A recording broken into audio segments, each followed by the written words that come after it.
So this is what we ended up with last week, or last stream, I should say. So we've got this head turn, trying to get the feeling that as he turns, there's a moment to think and process the information. The facial pass is literally 4 poses right now. I did 4 poses, or 4 or 5 poses that I just kind of then made holds of. So we need to do a whole facial pass still. But we're starting to get this, and it's looking decent. Now, there's a lot of things that I still want to fix.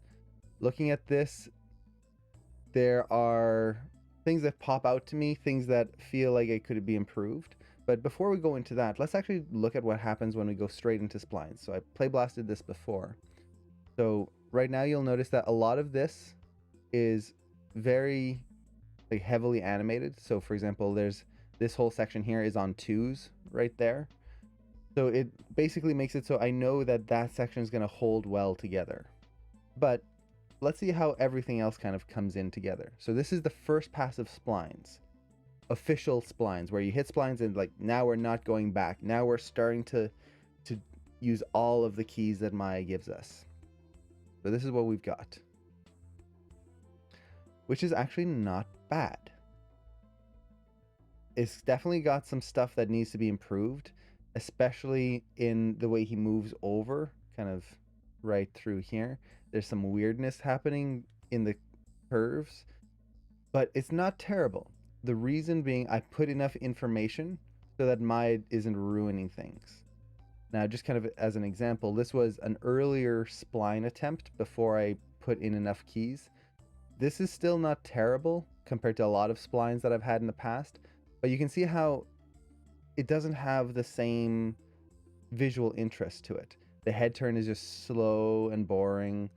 The movement, you can definitely feel like there's like a hitch to the movement sideways, where it's supposed to be this nice fluid weight shift. It's almost like he pauses in the middle. The hand kind of comes down, holds, and then is very blocky and linear. So for example, here, that hand, it just kind of slides, holds, and then slides just diagonally. Still not bad. It could be much worse. But just by adding a few extra poses, we got this. Arcs are much better defined, spacing's much better defined, and specifically when I'm creating breakdowns, I'm breaking down the offsets. So I'm trying to think of how things will lead and follow. By doing that, that's when you really start getting that nice organic feel in the first pass of splines. Now, does it mean that it's done? Not even close. But we're in a good spot to keep working. Is this blocking on step mode? I block in splines, but I work in a stepped fashion. So when I'm working in Maya, for example, so this is my shot here.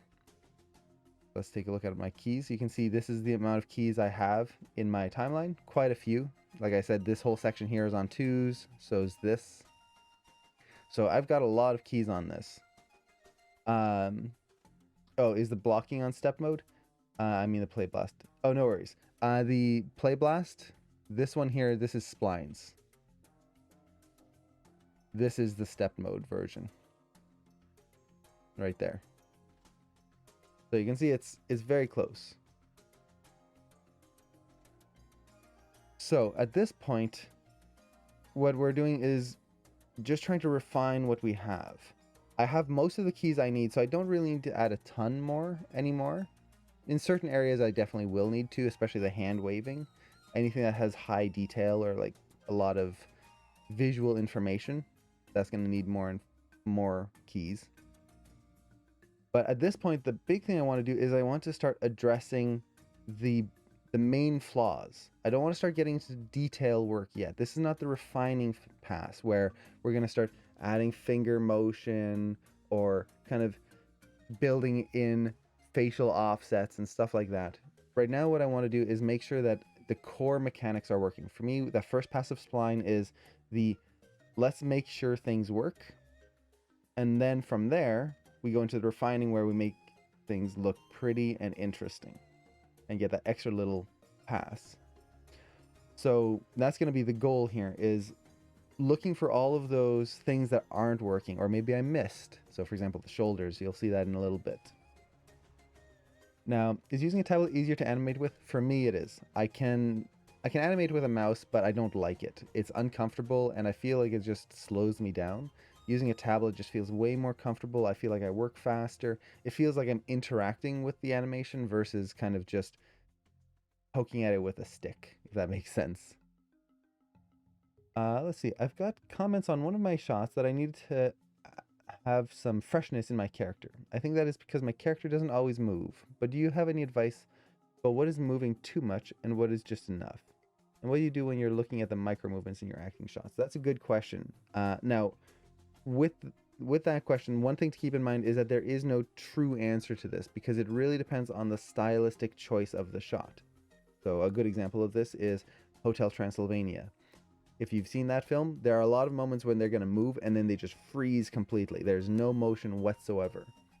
And that works for that film.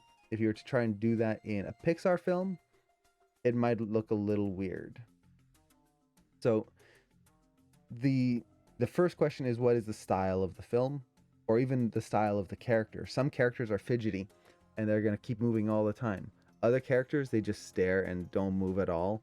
So you're going to go with much less motion in there. So once you have those, now it comes down to how much movement do you actually need for this moment. A lot of times you can get away with very little. So for example, here at the beginning, you can see all I've done is kind of add a little bit of a breath.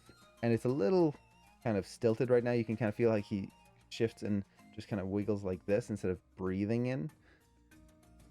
But there's not that much movement in there. It's very slight until he turns his head. And even here, just a little bit of motion, mostly in the head because of the momentum of the turn.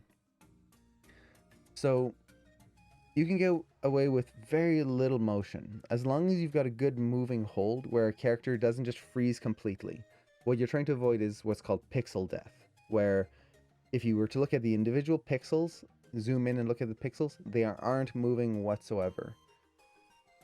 As long as it's kind of moving a little bit and kind of you feel it more than you see it, that's usually enough. Again, it'll depend on the character though. So some characters are going to be much more fidgety and kind of hold, especially if they're stretching. Others, you can get away with very little. Now, in terms of fleshiness in a character, a lot of times that's overlapping things. So this is really dependent on whoever gave you the advice. Everyone kind of uses the terminology differently. But fleshiness to me is usually making sure things are offset and don't move all together. So for example, if I'm going to reach over there, let's go full screen here. I'm going to reach over here and everything kind of just moves together as I reach. That's very mechanical. Everything just kind of moves at the same time. Instead, I like to try to break things up. So maybe as they reach, their body goes back first and then forwards. So you get that. It offsets the action. Reach, and then the body chases after. So you have one thing lead. You could also put it the other way, where maybe the body leads and then the hand comes forward. So you get that. That adds that, to me, fleshiness or organicness and avoids the mechanical, everything just moves in sync and feels like they're tied together. So that could be one thing. Without seeing the shot, it's hard to say, but one thing to look at, and you especially tend to hit that. Most people tend to hit that when they go from a hold into motion. So they're holding a pose and then they start to move and everything starts to move at the same time.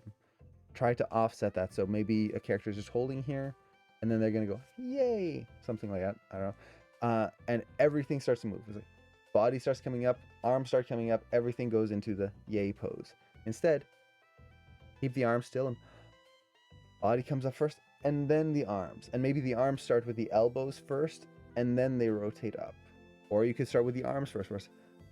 Arms come up and then the body comes up, offsetting that action. And that's where the breakdowns come in. And Johan, yes, we are definitely in the splining stage at this point. Recently I've been watching Supercell's new short film, and I'm hoping you can help me with something. If you go to the link and scroll, look at their helmets. I mean, clearly they're not wrapped or hand animated, are they?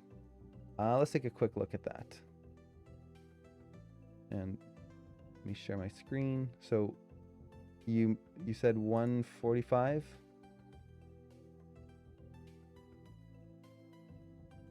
Okay.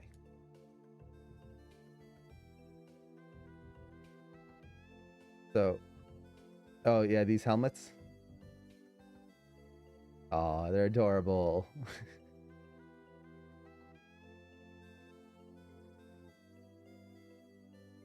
Okay, so your question is, clearly they're not wrapped or hand animated, or are they? They're probably hand animated.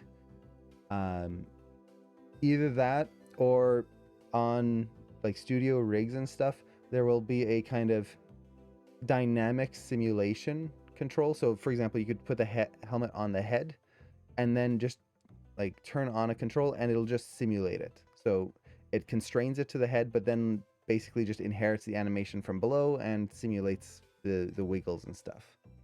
There are rigs that do that, and since this is Clash of Clans, they've got a budget. They could probably get away with that. It wouldn't surprise me though if it's just hand animated. Honestly, it's probably easier that way. So it's really good animation. That little wiggle. Yeah, it's probably hand animated. It seems like a lot of work just to simulate that just for these few scenes, and then you lose a little bit of control over that. Have you played Clash of Clans? I have not, but I love the animations that they come up with. Their animations are so much fun. Let's see, do you think you'll have time to look at the shot? We might have time at the end. It'll depend on how fast I can get through this. But yeah, I would be happy to take a look at some shots if we get some time. I did a few shots for one of their ads, and most things were hand animated except for special effects. Hey, there we go. We've got the exact answer there. That's awesome, Sin. I love their animations. They're so good. I think the last one I really took a look at was that they were doing like ice skating and something and attacking each other. It was so good. So looking at the shot here, the first thing that I'm gonna do before going into Maya, it was the Xmas one. Oh, nice. That's awesome. I really loved that one. It had Pixar animation. No wonder their animation's so good. So let's see. Any suggestions on resources to learn 3D character animation for noobs who are self-teaching? YouTube. Sir Wade's YouTube channel is great. There's a whole bunch of resources down below here. I would check those out. I would get a few books, specifically the Animator Survival Kit. You can find links to that if you hover the mouse over the video. There should be a little Amazon logo there. There's a list of suggested books that I typically recommend to people learning animation. You could check those out. Aside from that, another good resource is Animator Island. It's a good blog. If you just Google Animator Island. And then another amazing resource is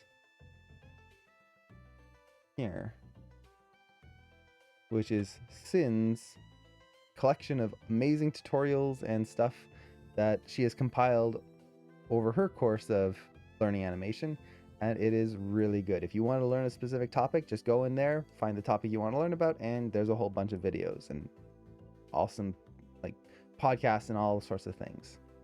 So I would check those out first. The first thing I would do typically is check out the Animator's Survival Kit. That's just a good learning resource. You have to read, but it explains things very well.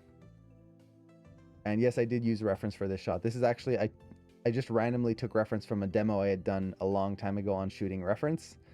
So I literally I needed something to animate. I looked on my computer, okay, we're doing this now. So I That's basically the whole process in shooting that reference. Yeah, I'm taking the A101, taking A101 this semester. Any tips on posing hands? I've done a few poses, but I'm most of the time struggling. Basically, when you're posing hands, just look at your own hand. So, look at your own hand, get the pose you want to create, and then just look at the angles. So, for example, the angle of the back of the hand versus the angle of the first joint here. Once you get that, look at the angle of the second joint. And then look at it from the front view, because fingers kind of rotate in all axes. So where is it going? Which angle are the fingers headed to? And just use your own hand as reference. That's honestly the best way to do it. And then when you're posing out the hands, we'll talk a little bit about this in the shot probably. I'll probably be doing something on the hand, but just look for arcs. If you're looking at hands, if you pay attention to the fingertips, there's almost always an arc when you're doing an appealing hand pose. If you get something like this, where all the fingers kind of feel flat, that's not that interesting. As soon as you kind of get an interesting hand pose, you get that nice arc. And that arc goes in all of the joints. You can see it right here too.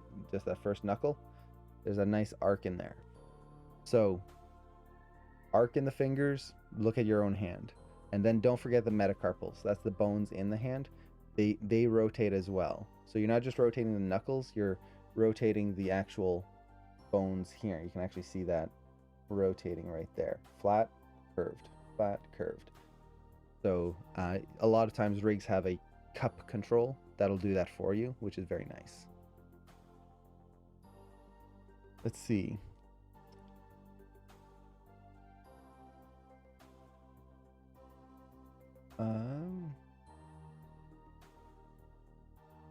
Let me find, I think I missed a question here. Let's see, while blocking the key pose, I should block the general pose or block the details too, like fingers. Fingers are part of the pose. But any pose that you do, your hands are part of that pose. It doesn't mean that you have to go in and make it absolutely perfect and super refined, but don't forget the fingers. It just makes it harder later on. Now later, once you get experience, then you can kind of choose to do them less or more. But when you're first learning, do the fingers. It's just good practice and makes all of your posing better in the end. Let's see. What are your thoughts on Soul going directly to Disney Plus? Is it bad for animation per se? It's not bad for animation. It's really the only... does the crew that worked on it feel sad for it? That's something I can't imagine how it works. I can't say for the crew. I'm sure some people must be sad because it's nice to see your name on the big screen kind of thing. But like, my thoughts on it, it's a good thing. Mostly because everything is like there's extra COVID cases happening all the time, and like it's ramping up again. So letting it be a home release, that's a smart decision. It's protecting people. And I'd much rather see people safe than, oh, we've got to go to the theater to see this film. With that said, I feel sorry for the theaters more than anything because they're losing a big clientele with like this. This is a big name release. So like for the studio, they're going to make their money. For the animators, their names are still on the credits. They got to animate on a really good project. Whether it gets released on theaters or not, it's still being released to people. The people who are really suffering are the theaters and that kind of whole industry right there.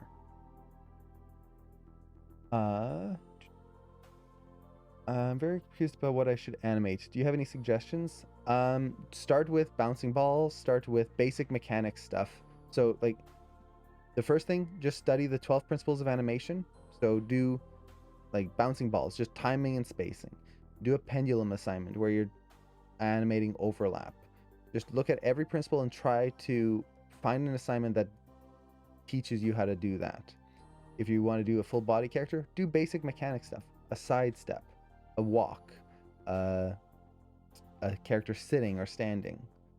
And if you want some ideas, what I would recommend is checking out the 51 Great Animation Exercises on Animator Island. that's a good resource to look through and get ideas for animation things that have different levels and different difficulties. So hopefully that helps. Now let's actually go back to my shot here. And if anyone else has questions, definitely feel free to ask. That's what this stream is here for, is to answer questions. So I'm going to do a shot that is a road trip. To animation of fasten seatbelt on 2 characters, should I rig up the shoulder strap or do a sim? I wouldn't do a sim.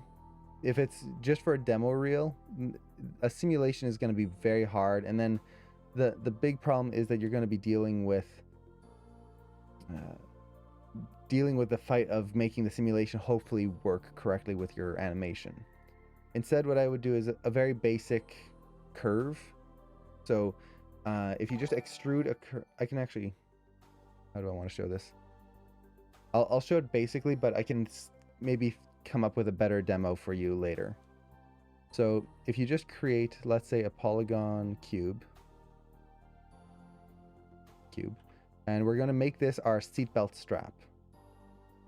And we're just going to make it thin, so something like this. So I'll just line this up so that the face right here is right in the center of the world. And then I'm going to go to create. I'm going to create a curve tool and a CV curve. And basically what I'm going to do is I'm just going to hold down the X key to snap the curve. And I'm just going to click it right there in the center. And from there I can just kind of create a curve, and we'll just make a nice curvy curve. So something like that. With this, I can take this face, take the curve, extrude, and you'll notice that, well, that doesn't work too well. I just don't have enough information. So I'll turn up my divisions. Let's actually turn this up quite a bit higher, 50. So something like that. And now I've got basically a seatbelt strap. And if I just take the curve here, I can animate it and basically create an animatable seatbelt strap that I can use to have the character just kind of pull it across, and I'll just animate these points. So I can just get whatever shape I want. Something like that. So this is the way I would do it. Now there's a little bit more setup to this. You wouldn't want to animate these points. What you would want to do is select the points and then create a cluster right there. So deform cluster. And this creates a little handle that you can use and actually key properly. So you would just have one end of the strap over there, take the other end, constrain it to the seatbelt part that moves across the body, and then animate the other points in between to get it to work. It's going to be manual, and there's going to be some trickiness to it. But if you keep the curve simple enough, so I put a lot of points on that curve, keep it simpler than that, it shouldn't take too long, and then you'll have full control. And you don't have to rely on a simulation to do it. Okay. So hopefully that answers the question. And then you do the same thing for like the shoulder strap and then the waist strap. So, saw a job ad looking for animators to work at Tangent in Manitoba. Is it worth pursuing? Tangent does good stuff. And Cameron and I were actually thinking of applying there because, well, we're in Manitoba. Unfortunately, things are super busy for us right now, so I don't know if we'll be able to, but we'll see, maybe, if we have time. So, if you get the chance, I would try it. Cameron and I have met the director who works at Tangent, and he's a really good guy, really nice. And thank you, Tara. So, looking at my animation here, the first thing I want to do is I want to study what's not working. So I'm looking at my shot and I'm going to take notes. This is a big thing that I recommend everyone do whenever they do a play blast. not just when you're going from blocking to stepped or sorry, blocking to splines or splines to polish or something like that. Anytime you do a play blast, write down some notes, unless you're just looking for one specific thing. And what you're doing is just making a list of everything that is not working and then kind of making it so that you can address them properly and efficiently. If I'm just looking at this, I know there's a lot of things I can fix. But if I was to just look at this and go, okay, it's not quite working, jump back into Maya and just start pushing things, I'm not addressing anything. All I'm doing is hopefully making it better, but I don't know what to make better to begin with. So write those notes down.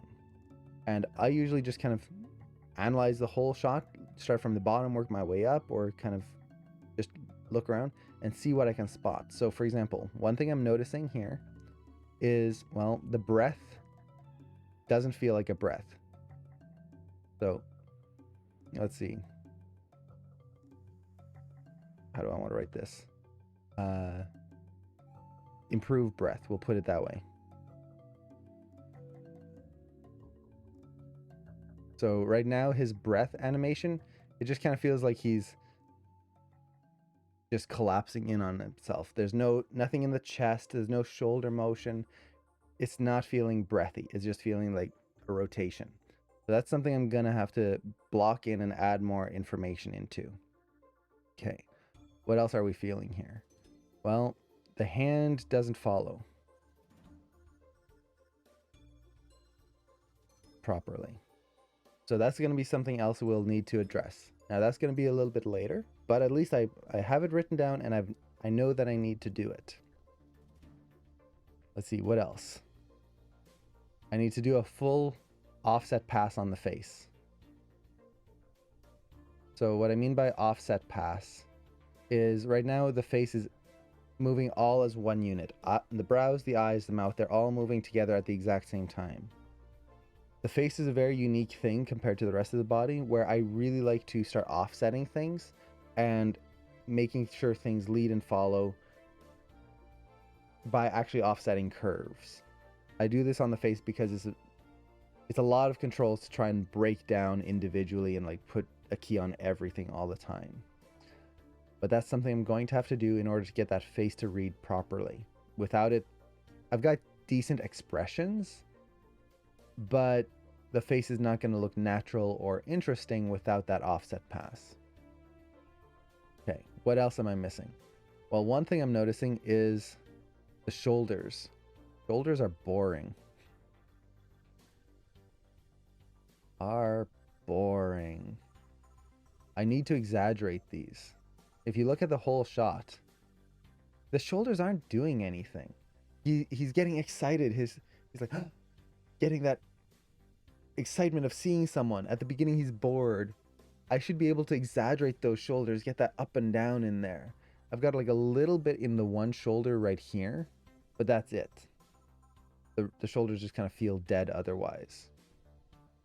I've got a little elbow wiggle. So if you watch his right elbow, screen right elbow, right here, right in there, see that little wiggle? So there's a wiggle right around here. So that's gonna have to be addressed. What do you mean by offsetting curves? Do you mean in the graph editor? Yeah, so offsetting the timing. So if all the curves are lined up with each other, all the keys, you take the brows, have that move one frame forward, eyes, you keep still, mouth maybe 1 or 2 frames later. So now you're getting the face that kind of reacts differently. Now when I'm doing that, it's not just a global like eyebrows, boop, eyes, boop, mouth, boop, done. No, it's going to be very thought out. I'm going to explain my whole process when we get to that, of how I think about the face and try to make it more fleshy and more interesting and more connected with itself. Okay, what else are we missing here? Well, one thing I need to do is I need to do a wave pass. Basically, I need to put more information in there to get that more interesting. I didn't do it yet because I've got this simple motion of the character just going over. And what I could have done is I could have blocked out all of the details of the wave, as he's doing this, and just set a key on everything to get that nice wave motion. The problem with that is it would make I would get so many keys in what should be a very simple motion going left to right. And just Steph, thanks so much for the sub. Aw, man, thank you. 3 months. Jeez, thank you so much. Gotta do the dance. So instead of kind of overkeying that section early on, I left it kind of plain for now, so not too much detail in there. And now my next pass, when I go into splines, I can add extra keys just in that hand and the arm to get the nice detail in there. So it makes it so that I don't overkey certain situations. That's my preference. I don't like fighting a lot of keys if I can avoid it. I did that a lot in the past where I would just key everything on like 2s and 1s regardless of the animation, and man, did I spend so much time just cleaning curves afterwards. Let's see, you know you've been away from animating for too long when you can't remember how to change your tangents from weighted to non-weighted. There's 2 ways to do that. If you want to do it in the graph editor, it's just select your curve and go to tangents, free tangent weight, or lock tangent weight. You could also go to curves, weighted, non-weighted is at the bottom there. Let me actually bring that up higher so you guys can see. So curves, so you'll set it to weighted tangents, and then you'll need to free the tangent weight right there. So it's 2 steps. If you want to set it to your default, just go into settings and preferences, and under animation, you can set your default tangent types here to weighted or non-weighted, and then whatever tangent you want. I like auto tangents. So those are the 2 areas you can do it in. Let's see. Do you know any method to convert a messed up gimbal of FK shoulders or FK wrists using locators or something? I can't seem to get the hang of that technical part. It's basically, it depends on which control you're dealing with, but oftentimes what you can do is constrain the control to an extra, basically adding an extra layer in there to offset the animations. I did a demo on that a while back when I was doing a staff spin to make sure that the staff itself didn't get a gimbal lock, but I'll have to think about that and see how I can show you a good demo on that. There is a way. It's basically just using a constraint system. Let's see. Taking reference from MMA is a good idea. Yeah, that's totally fine. If you're starting with animation, MMA might be kind of complex to start with. I would start with something simpler, but yeah, MMA is good. Honestly, what I would recommend is shooting reference of yourself, especially if you're starting out. It's very tempting to just take reference from online and use that to animate something, but the problem is you don't feel the motions. You don't get to move in that way. So if you have the ability, I always recommend shooting the reference yourself. Now, it doesn't mean you have to do an MMA fight, but like just throw some punches and feel that out. Feel how, as you move your arm, what's your body doing? How's your body rotating? Try to pay attention to all of these things. What's happening with your hip as you do that? Where's the force going? It can make a big difference, especially when you're first learning. That way you're not just analyzing the motions, you're feeling the motions. So let's see. I try to practice it every day for 4 hours. Are there more tips to quicken the process and learn super fast? Other than just putting in the time, it's really making sure that you think through what you're doing. So I talk about this quite often, but if, for example, you're trying to learn how to draw, you could draw for 4 hours, but if I'm just kind of doodling and, okay, drawing, oh, there's my phone, okay, ooh, a message from my friends, oh, what's on Facebook today? Ooh, Twitter's got some interesting things. And I'm kind of looking at all of these things as I'm trying to draw a pose. I'm not paying attention to what I'm doing, and I could draw for 4 hours and I'm going to learn nothing from it. The only thing I'm going to do is I'm going to build muscle memory, and most likely bad muscle memory, where I'm starting to learn bad habits because I'm not paying attention. So if your goal is to learn, the key is to do active learning, where as you're drawing, you're thinking of why. As you're animating, you're thinking, why? Why am I doing this? So I'm drawing the head. Okay. Why am I drawing the head this way? Well, I want this kind of 3/4. There should be like the plane of the head here. Okay. Where does the neck attach? Neck attaches back there. Okay, we get the trapezius muscles back here. He's got a very big neck.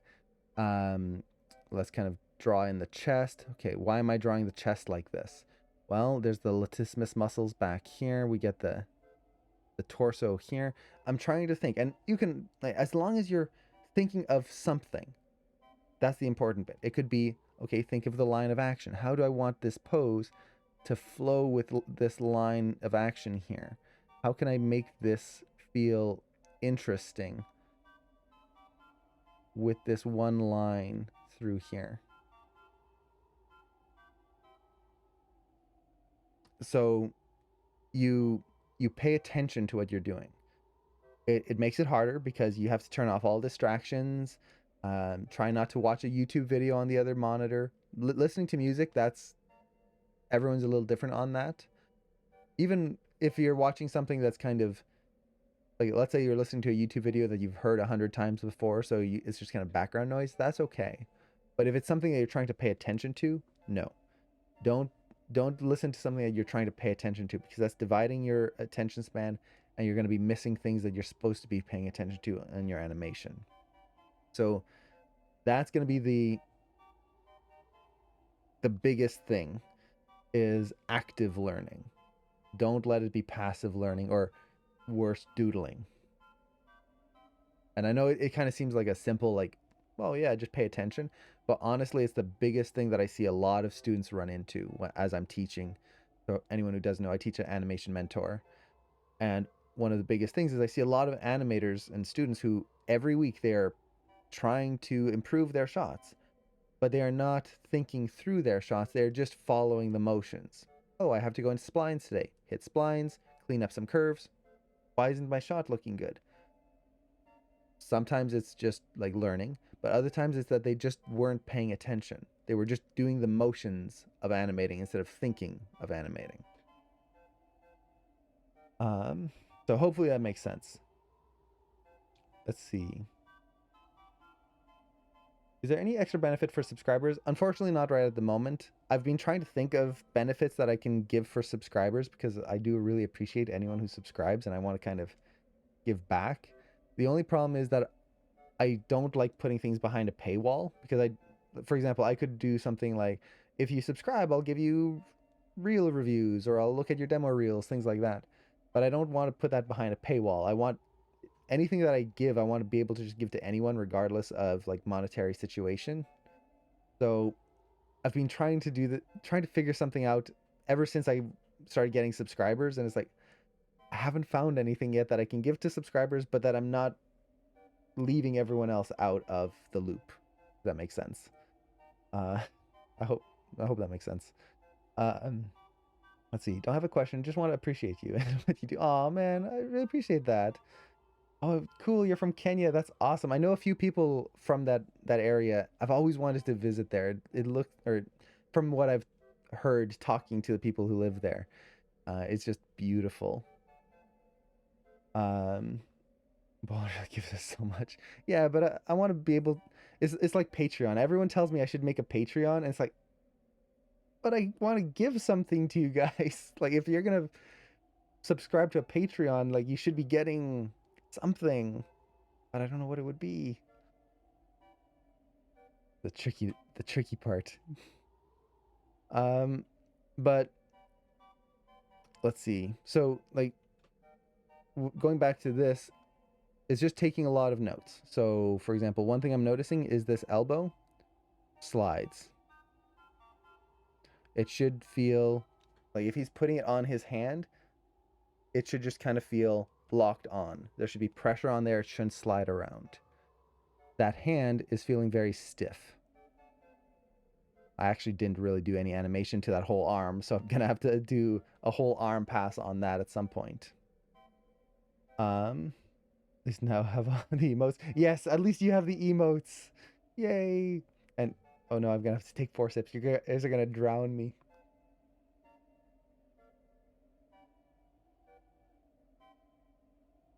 Ah, that does actually feel pretty good.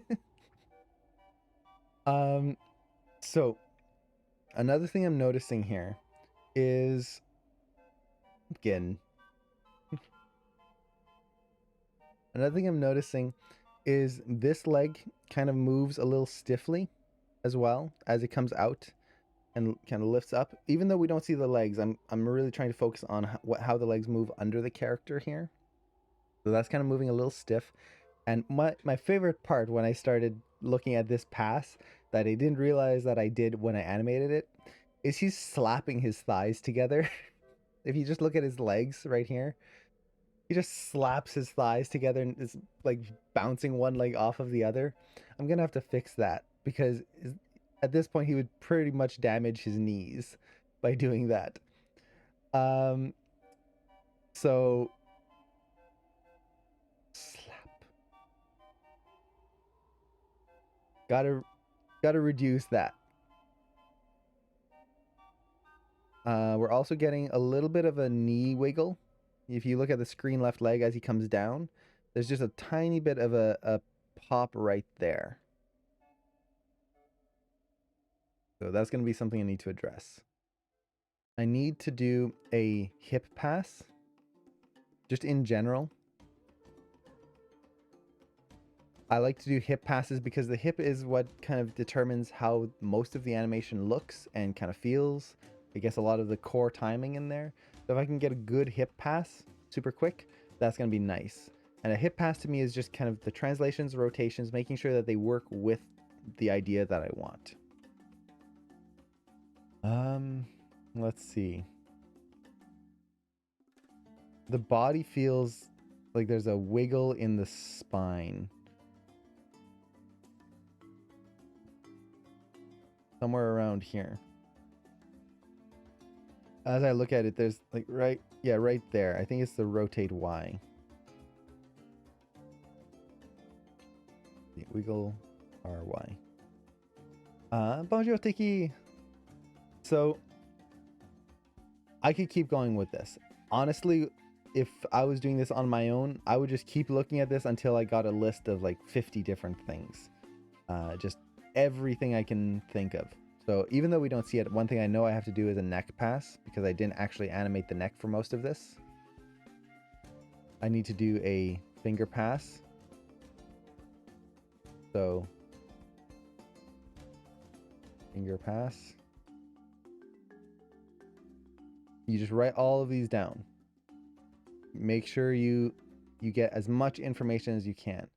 And once you get all of this, the next thing to do is, you don't have to write this down, but if you're starting out, I definitely recommend it because it just makes it very helpful. Write down how you're going to fix it. And what this does is it starts that active learning process like we were talking about before. So, for example, let's say I need to improve this breath. Well, instead of just improve breath, like that's a very vague thing. Make it better. Okay, sure. I'll just hit the better button. That doesn't give me a plan of attack here. So, okay, now that I've written out my notes, I'm going to go back to each one. I'm not going to do this here on stream because it's going to take forever. But I'll go through and I'll try to think of how I can improve this. So the way I kind of look at this is, think of if you were critiquing another student or your friend or another animator and they ask you for feedback. You're not going to say, like you could, if you're starting out, this is totally fine. You just go, oh, the breath feels a little weird here. That's a good critique. A better critique is, oh, the breath is a little weird here. Okay, how could they improve that? Ah, well, what if you tried to offset the motions? What if you tried to something? So you're giving them an idea. It doesn't have to be a full, like, do this, and like animate the TX, the TY on this frame. Like, it doesn't have to be that in depth. But try to think of how that could be improved and why it's not working. And the reason that helps is it gets those creative juices flowing. It makes you learn more. It helps the other animator because maybe they can see that the breath needs to be improved, but they just don't know how. Like, they've got that shot blindness. They've been looking at this for too long and just giving them a little suggestion, even if it's wrong, can spark that idea that lets them fix it versus just saying, fix it. Not that that's a bad thing again, but the more we go into detail, the more helpful it is. So that's my process here. It's like, okay, if I was to give someone advice on this, how would I tell them to improve this? Wouldn't it be cool to have an actual better button? It would be nice. I would be so happy with it. I would be hitting it all the time. So the big thing for me is, let's say I'm looking at the breath. Well, there's no shoulder motion. So I need to push that offset in the body. I need to make sure that the spine itself kind of has this overlapping motion. The head should come into play a little bit. As he breathes and kind of breathes in, there's going to be a little bit of head motion. Right now, all it is the spine and maybe a little bit of the hips. So what I'm missing that making the breath not work is the interconnectivity of the body. I'm letting it be too basic. So I need to add more detail in there. There we go. Now, you could go even further and break it down to exactly what detail you have, maybe even shoot a reference for a breath so you can really get that dialed in. But that's the steps. And then you just go through. So for example, neck pass. Okay, what do I need to do for the neck? Well, this is pretty simple. I just need to make it sympathetic with the head. So for anyone who doesn't know what that means, is basically as your head moves, your head's kind of the leading force, your neck tries to follow along with the head, basically. It just kind of moves in the same-ish way as the head does. So all I need to do is watch where my head motion is going and then just make subtle motions that follow that. Done. Yay, there's my neck pass. I already know what I'm going to do. The offset pass, we talked about this before. It's offsetting the curves, and there's going to be more to it than that. But it's making sure that I know that the eyes are either leading the motion or the head is leading. Something is leading these moments. Doesn't follow. Well, that's easy. I just need to track my arcs and make sure that that hand stays there. I might even make a constraint to keep that hand right on the chin there. A neck pass is new to me. A neck pass is something I like to do because the neck is such subtle motion, especially when you're doing a subtle shot. It's just a pain to try and move it a little bit, and keep it connected to the head. So I'll just kind of leave the neck alone a lot of the time. And then once I've finished the core motion of the body and the head, I can just take the animation from the head, put it on the neck, done. And I've got this nice subtle neck motion that feels connected to everything else, and I put literally a tiny amount of work into it. It looks good. Do I always animate head first and then neck? It depends on the pose. Mostly I would say I animate the head first because the head is the leading force, but sometimes you'll get a pose like this where it's just a character jutting their neck forward or kind of doing that. I might animate the neck first in those cases because it's such a big motion. Typically in most cases, arms, body, head, neck, I try to animate the thing that moves the most, get that into position, and then work from there. So let's see. In future, can you do a camera demo how to make appealing shots and angles? I can try. That's kind of a deep topic, but I've always wanted to do a good demo on that, so I'll try to come up with something. If you're interested in cinematography, what I would definitely recommend is checking out 2 books. One is 5 C's of Cinematography, and then the other one is, why do I always forget the name? It's the storyboarding book.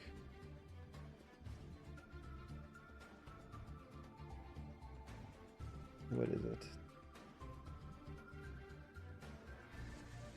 Directing the Story. I don't know why I always forget that name. Directing the Story. You can find the links in the Amazon button right there above my video.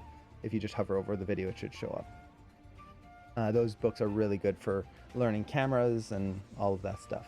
If you're looking for a free resource, though, what was it called?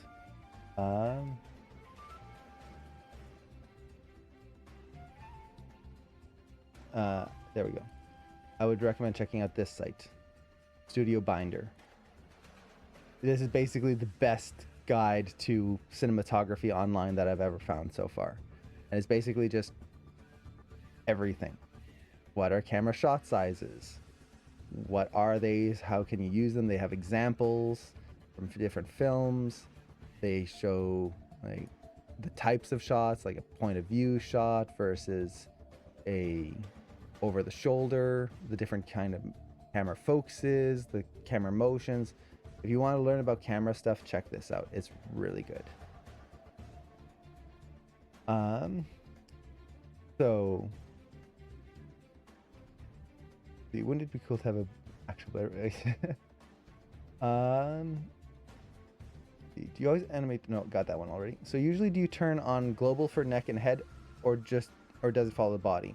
So when I'm animating, I like to have it so that the neck follows the body. So for example, here, let's kind of come in here. If I rotate the body, the neck follows the body. You can see by the red control on his Adam's apple that that's following along. The head, though, stays locked and following the world.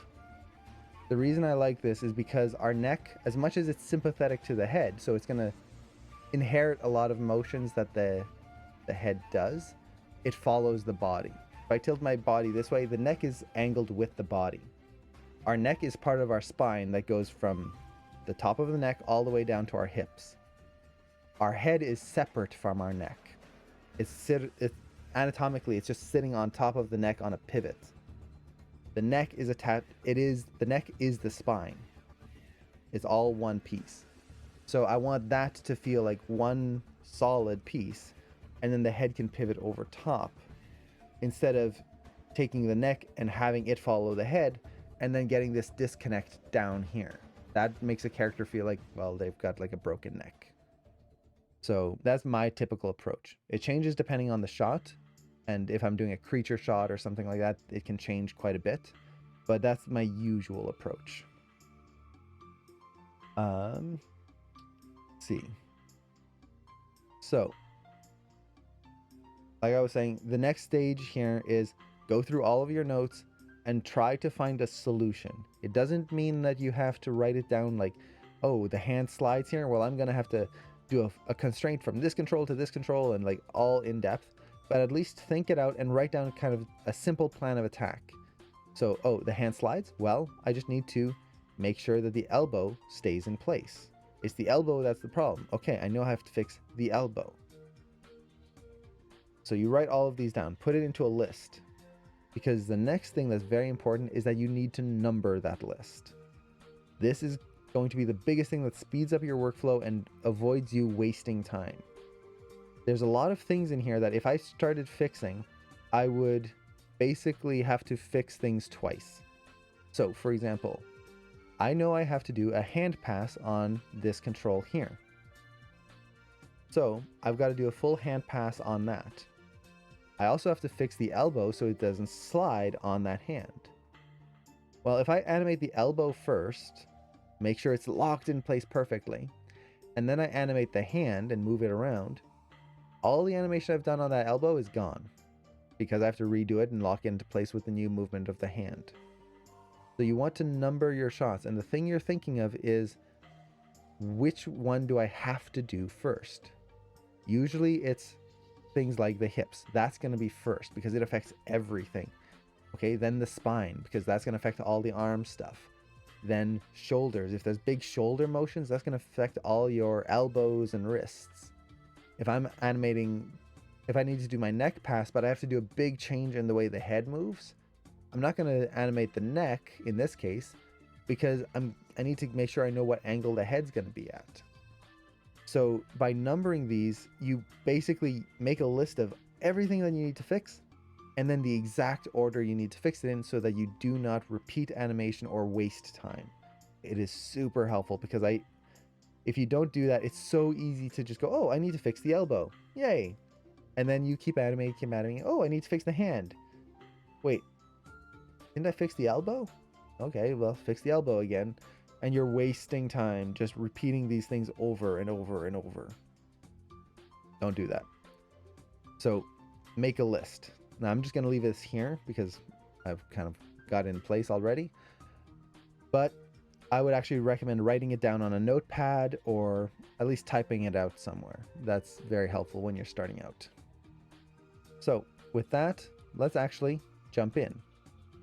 So for me, the first thing that I want to work on is the hips, mostly because if I change the hips, well, everything on the legs are going to change. So I don't want to do the legs first. And if anything major changes in the hips, that's going to affect the spine, which is going to affect the arms, which is going to affect everything else. So hips are almost always first. And the way I'm going to do the hips here is I want to do a review pass, I guess you could say. So what I mean by a review pass is basically I want to take a look at this animation, but only focus on a very specific thing, which is the motion of the hips. Just that, nothing else. Now, there's a few different ways of doing that. So the way I typically do this, and this is kind of universal to all rigs, it's the reason why I like it, because you can use it with anything, is I'll just create a NURBS primitive sphere. The NURBS sphere, not polygons. So we've got the NURBS sphere here, and I'm going to constrain it to the character's hips. So select the hips, select the sphere, constrain, parent, turn off, maintain offset. And that'll just lock the sphere in there. Ta-da! Now, in my shot camera here, I can just go to show, and I'll turn off polygons, and I'll turn on NURB surfaces. And this just follows the hips now. So we get this. Just that. Simple. But what this gives me is, as I look at this animation here, I can just look at these hips and see if it looks good. Does it feel good? Do I feel like there's a lot of motion in there? Honestly, I feel like it's kind of flat. Like looking at the motion right through here, it doesn't really move that much. So like this is the core motion. This is the thing that's affecting my entire animation. And it kind of looks boring. Now you can also do this by tracking arcs. So I could take that and just create an editable motion trail, and let's go that here, motion trails. So you can do that, and let's kind of zoom in here. So you could use that to look at your trails, make sure your arcs are feeling a little good. I can definitely see that I'm getting some like weird wiggles, like that arc is kind of getting this sharp turn here, so I definitely want to change that. Improve that curve right in there. So you can do it that way as well. But for me, I like the sphere method the most because it kind of gives you a global overview. So once I have this, I'm just going to try and improve things. Now, the way I do this is I'll just select my hip control, and I'm just going to focus on my translations first because that's really what the sphere is showing me. No rotations, just translations. And I'm going to take my curves and I'm going to buffer them. So for anyone who doesn't know, that's basically saving a copy of the curves. So now any changes I make, I can see where it used to be. And I can revert back to that at any time.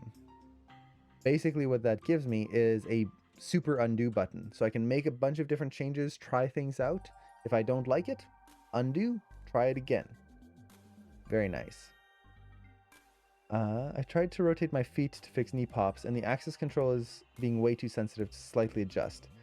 Do it in the graph editor. So this is something you'll see me doing a lot at this point, is I'm almost not going to be animating anything in the viewport and translating it here, for example. Everything I'm going to do is in the graph editor because it gives me very fine control over every element of my shot. If you're starting to like lose that element of sensitivity, just go right into the graph editor.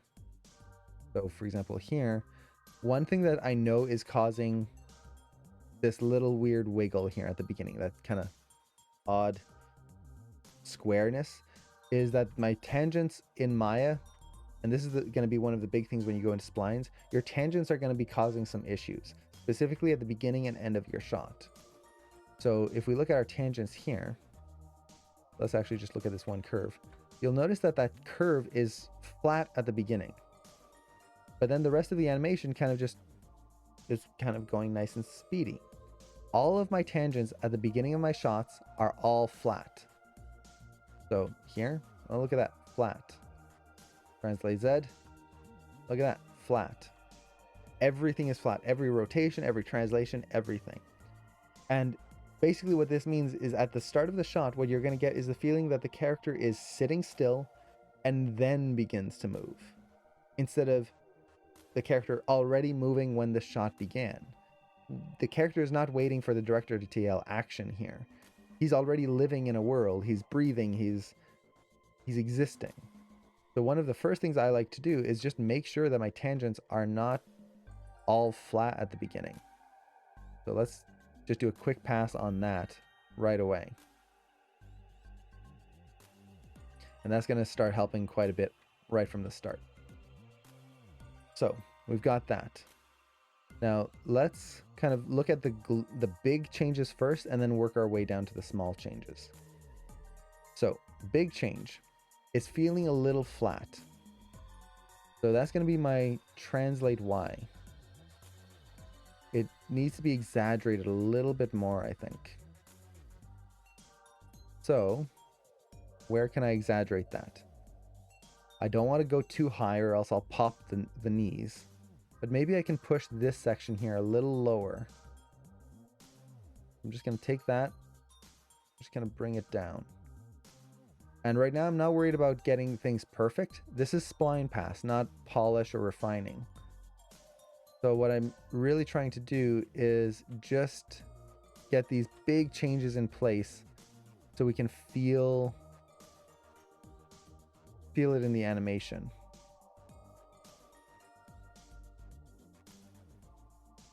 Okay, so it comes up, comes down. Okay, how can I improve this? Well, I could push the down a little lower, maybe around there. So that should help already. And then maybe on this, I'll push that up a little higher. Might get a little bit of a knee pop in there. It looks like, is my animation curve updating? No, it's not. So my motion trail isn't updating there. Let me actually, I'm going to delete that motion trail here. I'm going to see if the, okay, delete that. And I'm going to see if the Animbot motion trail works a little better in this case. Okay, so is that going to auto update for me? Oh no, is it gonna, why does it not save my license information? Every time I have to relicense this. Okay, let's see. Let me do that super quick here.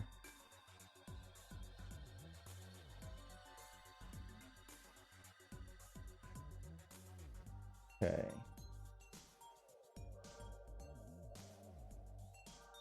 Okay, did that do it? Yay, it did it. I wonder if it's because I keep updating it. Okay. Aha. We've got it. So, we've got our motion trail, and now hopefully it'll update. But you can see how, as I'm pushing this, so let's take this, hopefully it'll auto update. What I'm trying to do is, yeah, there we go. I'm trying to push this variety in the curve so that we can visually see, even from a distance, that up and down motion. I want to feel that. I also want to get a nice hang time feeling in here. So right now you can see how that plateaus right there.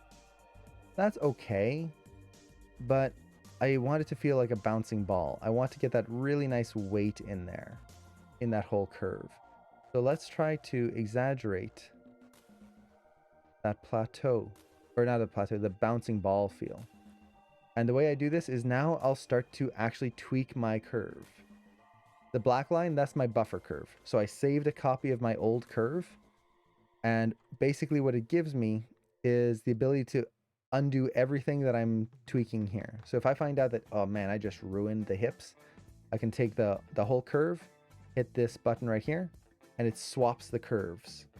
So now I go back to what I had originally, and I can start over. Or I can compare.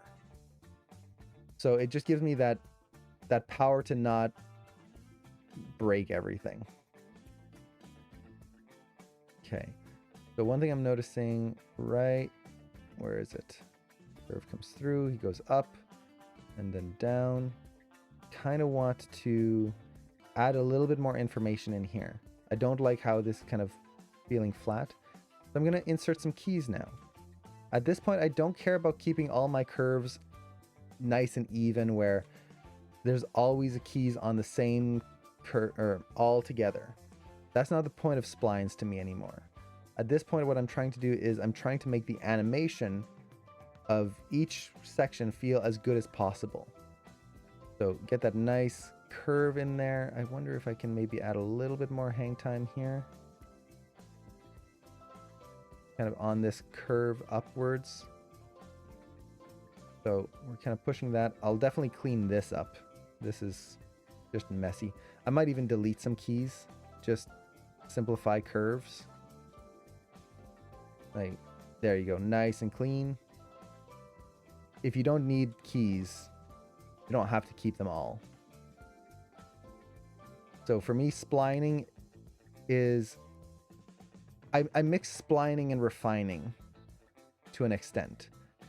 I'm not worried about getting every single tiny detail in place, but what I am interested in is trying to make sure that as all of this goes through, I'm not dealing with a super complex bunch of like extra detail.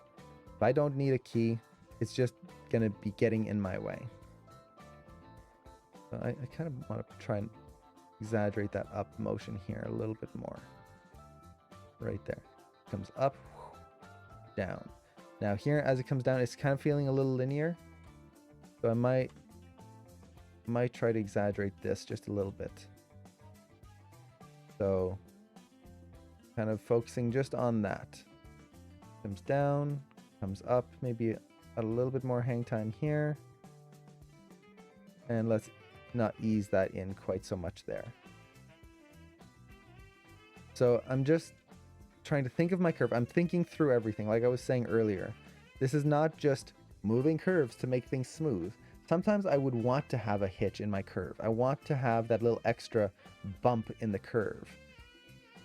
But it'll be dependent on what I want and not what the program is giving me. Okay, let's look at our translate X. This is going to be the next big one. So the big thing with the translate X is right at the beginning, we're getting that little weird like wiggle here where it goes over, stops, and then moves across. So how can I improve that? Let's actually look at my Z as well. This is probably what's causing it actually.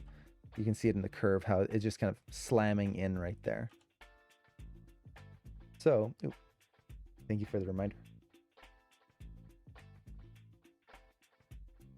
So this curve, if we're looking at this curve, again, ask yourself questions. Why is it doing what it's doing? It's easing out. It's speeding up. It's getting faster, faster. It hits, stops, and then reverses. So it goes up and then back down and then up again. So it's bouncing here. Why is it doing that? In this case, this is the forward back of the character. So why is that curve doing what it's doing? Should it? Maybe it should. Maybe he's bouncing his hips against something, against a wall. In which case, I might want to improve, make that even bigger. Get that bounce in there. He's not bouncing against a wall though. He's just kind of leaning back with his own body weight. His body leans forward and then he just kind of relaxes. So why is it stopping so abruptly? Maybe I just made a mistake. That's probably the most likely culprit. So let's fix it. And how does your workflow, or how long does your workflow take to make a 1-minute character animation? Have you gotten quicker over the years, or is it hard to tell? It's definitely gotten quicker. Now, to make a 1-minute character animation, that's hard to say. unfortunately no answer for that because it really depends on the complexity. So for example, if I'm doing a very basic character, that's not going to take long at all. A very basic character doing a very complex action, well, that's going to take a lot longer.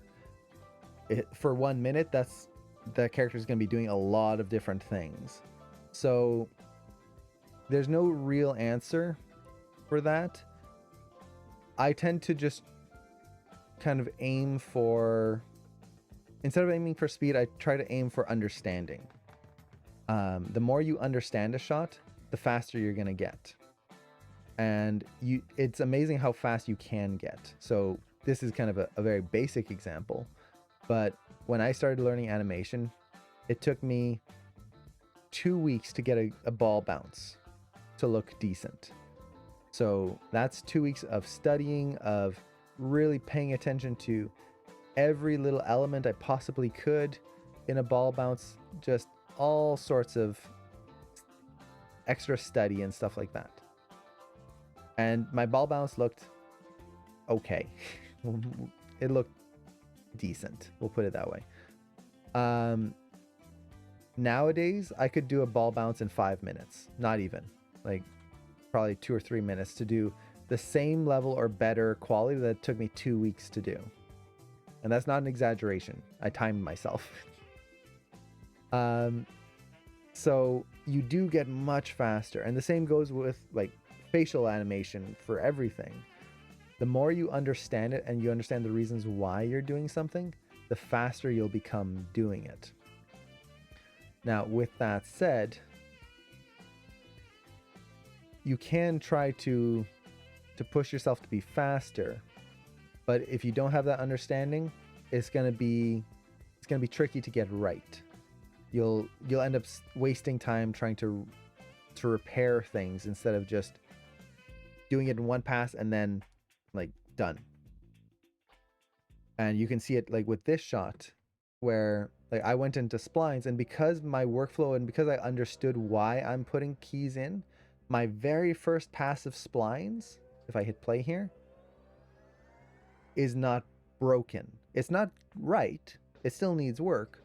But because I paid attention to what I was doing first, I made sure I understood why I'm doing every step of the way. As I hit spline, I am not going through the repair phase where everything is broken and the wrists are like twisting the wrong way and all of just choked on my own breath there, where I'm having to fix everything and nothing feels right. So that speeds up the workflow. If I had tried to do that blocking as fast as possible, done, yay.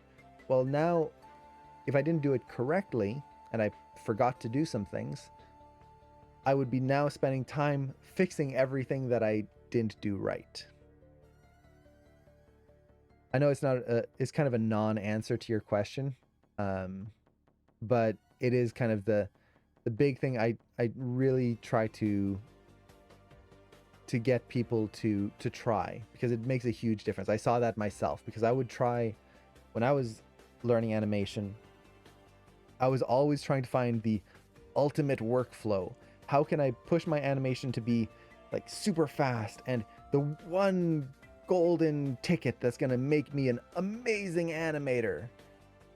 And I wasted so much time trying to do that instead of just trying to learn the basics, or not the basics, the correct way to just understand animation. It just wasn't helpful.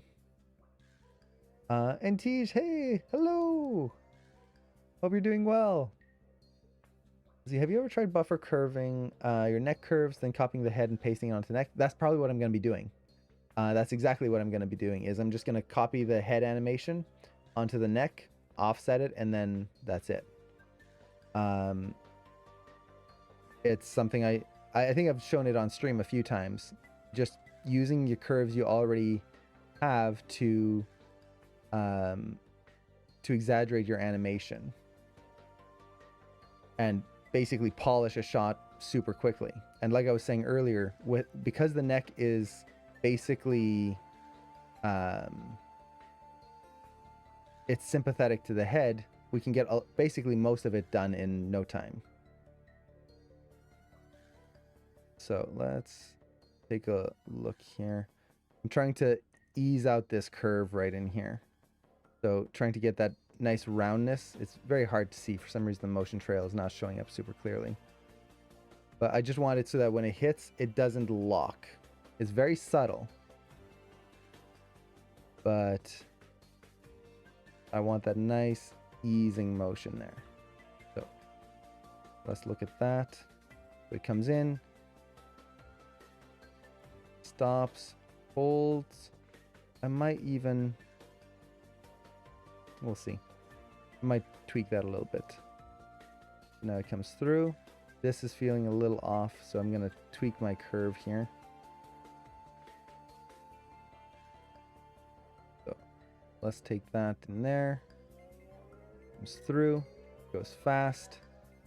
Now this is where I really want to focus on that side to side, because that's going to help me kind of create some better curves here. Just how I ease in and out from these points. So he goes up and over. That's good. Up, over. And then I want it to go fast, and the hang time should happen right around here. So right now I think I'm kind of missing that point. I need to exaggerate this curve right there. A little bit more hang time, and then down. Now, as I do this, see how that curve suddenly is just kind of plateauing here? This is where you just have to kind of play around with things to see how you can exaggerate that moment. So part of that is my translate Y. I just need to offset this curve one frame here. Get that hang time just to be a little later. And this isn't one thing that at this point I don't mind doing. Starting to offset curves to really get a feel for the different moments. I'm not trying to polish this, I'm just trying to understand the motion. So up, up, it speeds up here, which feels a little odd. Let's just try bring this up here. See what we get. So up, hold, and then it should speed up maybe just a little there.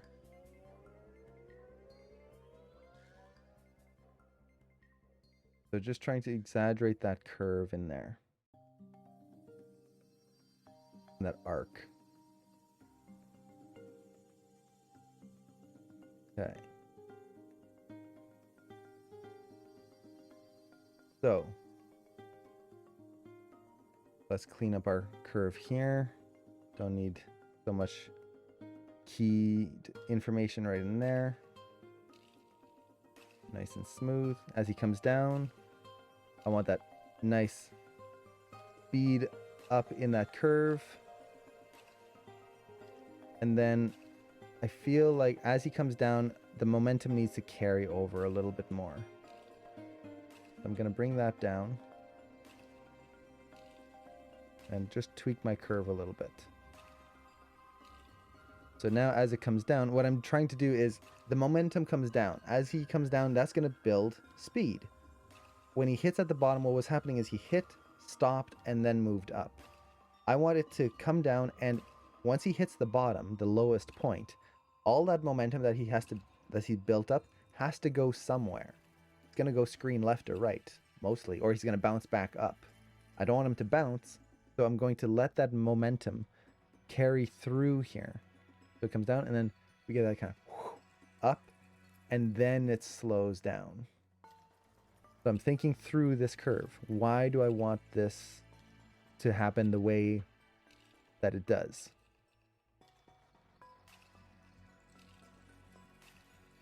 Then let's ease that in right there.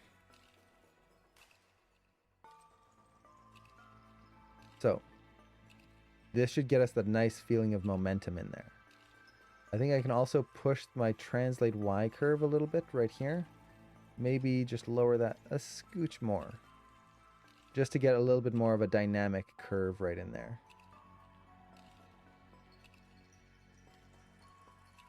Round that out a little bit. Okay. So, we've pushed our curve. Let's actually look at what it looked like before. So this is where it's nice to have a buffer curve. Let's just swap it. Boop.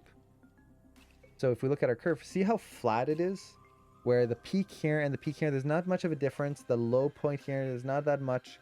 And if we look at the momentum, it comes down and then it just kind of stops at the bottom. There's not that kind of extra motion.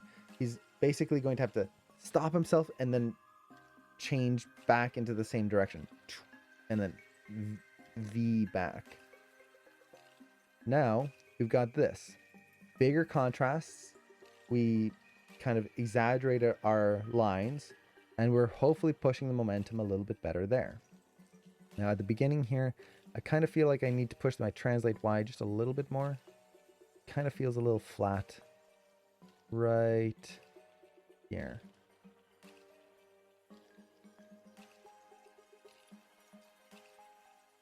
So let's kind of try to exaggerate that just a little bit more.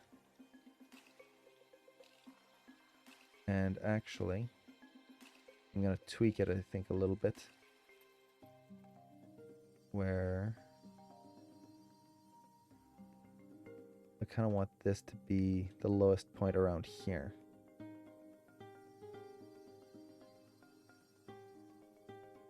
So you can see how I'm rebuilding certain curves. Basically, I'm using it to... it's hard to put into words, but I'm looking at when the changes of direction are happening. So, for example, he comes up here, and I want that momentum to build in the right areas, the anticipations. So by having the lowest point happen a little later, I'm hoping I can get that feeling in there.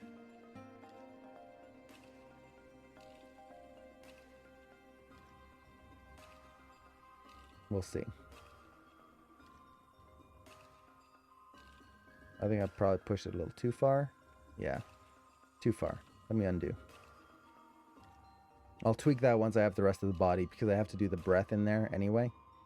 So we can keep that for now. But let's look at the sphere from a distance. How does it look? So it might look bad. We'll see. And let me actually turn on my cache playback so we can see it at pretty much full speed. An animation supervisor at Disney recently said that animators are really actors just with a pen or a mouse. Would you agree? Yes. How much of your animation is complex movement versus raw human emotion? It's a mixture. I would say it's pretty much 50-50. You can't get one versus the other.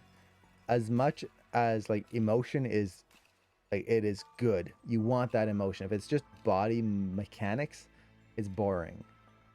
But without mechanics, any emotion you have is not going to read correctly and it's just going to be a mess of motion. So it's the balance. And I would say it's pretty much half and half, at least for me, because you can't get away with one without the other. And in terms of being an actor with a pen, when we are animating, we are not just animating motions. We are animating characters. This is not just a random rig. This is a person that I'm trying to animate. I'm trying to create this living being. And in order to do that, I need to really push that life in there, the acting portion. So that's kind of the goal of animation, is to try and get that life in there. So yeah, it's definitely something to keep in mind. And have you done a fight scene before or going into the future? I've done it before. I do want to animate another one on stream to kind of show that process, specifically like interactions and things. I just need time to plan it out. But let's take a look at our hips here. So already, looking at just the sphere, that looks much more interesting than what I had before. We really feel that double bounce there now. And there's that extra little bit of a hang time right there before it comes down, which I really like. Now, one thing I'm noticing kind of just looking at my camera view, my close-up of the face, is I kind of feel like he's dropping a little quickly here, right through here. So I might just take my translate Y and exaggerate it a little bit more. I can also tweak the spine to make this read better. I kind of want to just bring that up a little bit more here and maybe up a little bit more here. Let's actually simplify this curve. Whoop.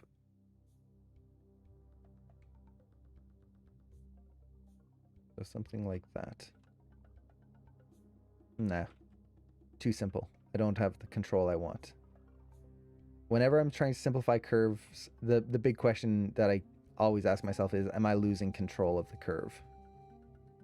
And I never want to do that. Always try to keep control of your curves. Okay. The little changes, but hopefully that'll kind of keep the motion a little clearer.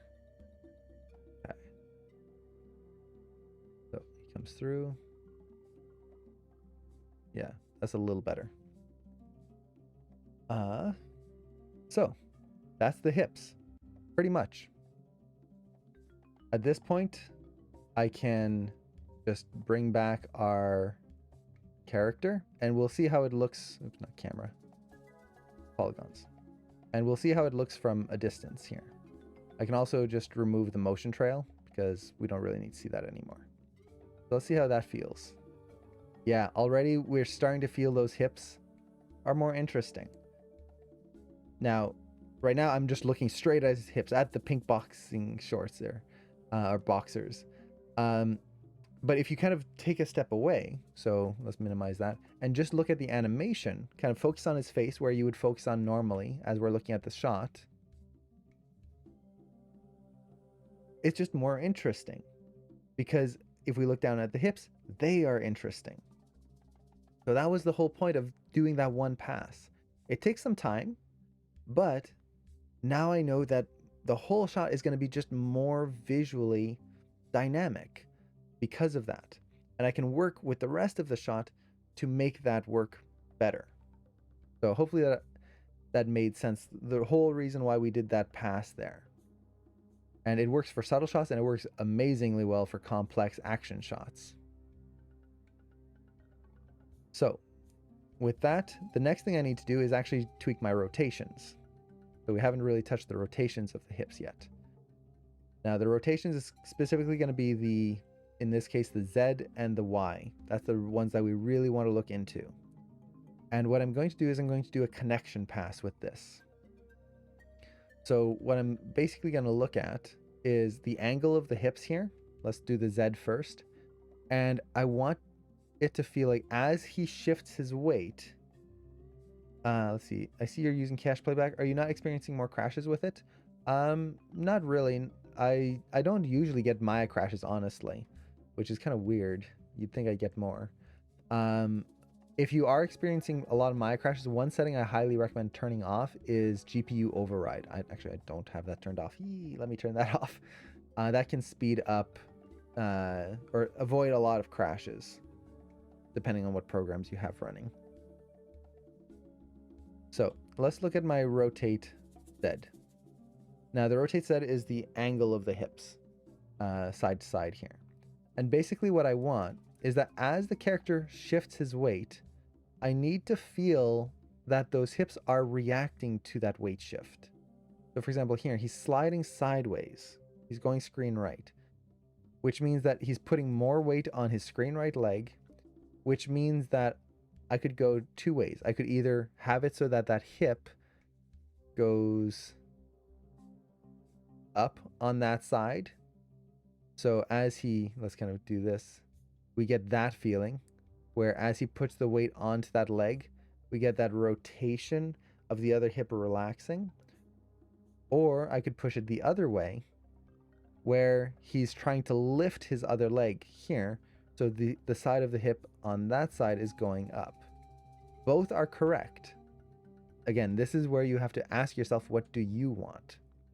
In this case, my character is relaxed. He's not trying to lift his screen left leg, which means it would be kind of weird for him to lift that hip up as he's kind of dropping down here. Now, another thing I could do, see.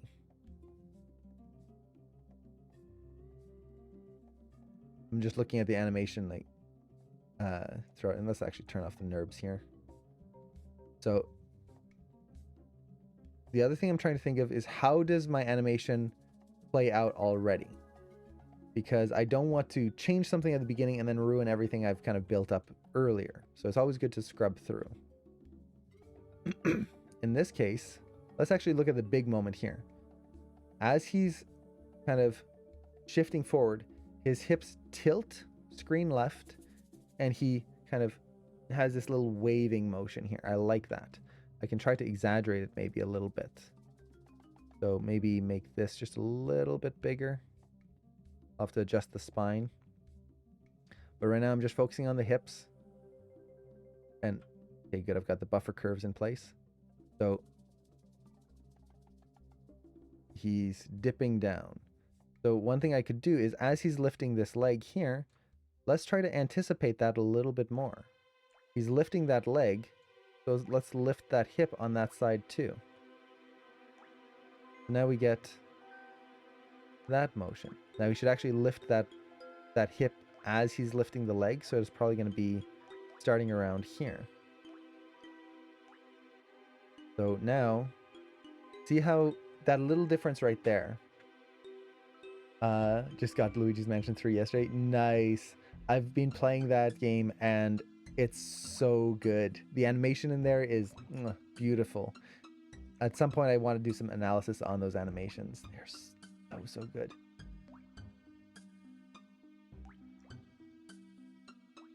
Just to ask anyone, have their view for playback going down to 10 frames per second when using the Kyler or Kyle rigs? Some rigs are just going to be slow, unfortunately. It's just kind of part of the process. Ideally, rigs should run very nicely. I've had a lot of rigs that run very slowly. Especially older rigs because they were made for older versions of Maya. So let's see. I kind of want the hips to start to lead a little bit earlier. So at least one frame. So I'm kind of offsetting the curve here. So I want the hip to start rotating up, and that's what pulls the leg up. I'm thinking of that interconnected motion. Now he raises his leg up. And then I can choose what do I want to have lead here. I think the leg's already pretty much leading in this case. So I can just kind of round that curve out. And then get that nice swoop in with that hip. And let's actually exaggerate that even more. Do you enjoy animating more on Maya versus 2D softwares? I can't really draw, so I can't do 2D animation, unfortunately. I would love to be able to, though. I love 3D animation. It is my career. It's what I'm passionate about. I love it. But the benefit of 2D that, to me, is the dream of why I want to do 2D is you can animate anything. With 3D, you're stuck with whatever rigs you're given. Or that you can rig yourself, which is always a pain if you're trying to do that. You're limited in the resources you have. But 2D, if I wanted to animate like Goliath from Gargoyles, or I wanted to animate characters from Amphibia, or I wanted to animate whatever, a dragon, I don't have to find a rig that I can mod. I can just do it.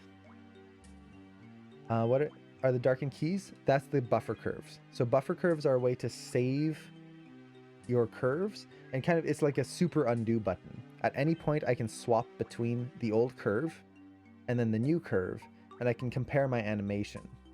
And it makes it very easy to not lose anything. So I can just kind of make massive tweaks and change my curves without going, oh shoot, I've just ruined everything. What did I have before? It's very nice. Buffer curves are a huge speed boost and workflow tool. And is this Banjo-Tooie? I believe this is Donkey Kong 64, which, to be fair, is composed by Grant Kirkhope, and it's so similar to Banjo-Tooie. Let's say you have a scene where this guy is on a giant ball going down skateboard, U-shaped kind of ground. Okay, so the half pipe. How would you go about planning the scene? I saw that Jason Ryan would plan in 2D first. I would do some quick planning in 2D. Personally, I'm not good at drawing, but I would just kind of plan out my key moments. And then in terms of planning, I would look for reference. I would just shoot some reference of myself kind of miming the motions. I know it's not going to be accurate, but it's just to get the timing in there. I would do a timing recording, which is basically recording my voice doing the timing. So I want the character to, maybe he's on the ball and he's going to go down the half pipe. It's like, roll, roll, roll. Oh, and then hang time. Whoa, whoa. And you just do the sound effects and you record yourself doing it. And that gives you your timing of the scene. Simple as that. That way, when you look at your reference, you're not copying the timing from your reference. You're copying the timing of what you want to have. So after that, I would just start blocking things out. And I would, if it's the character riding on this giant ball, I would actually animate the ball first, make sure that works well, and then add the character on top. So I'd layer that in. You plan out doing sketches before shooting or later? It depends on the shot, honestly. If it's a kind of subtle acting shot, I'll probably shoot reference first because I'm not good at drawing. So my drawings are not going to register correctly anyway.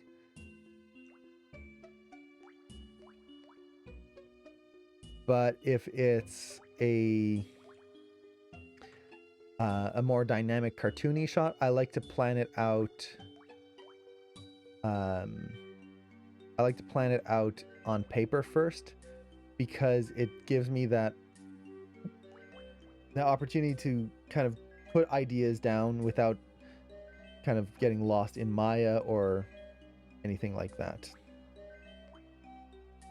So it really depends what the goal of the shot is and what I'm trying to get out of it.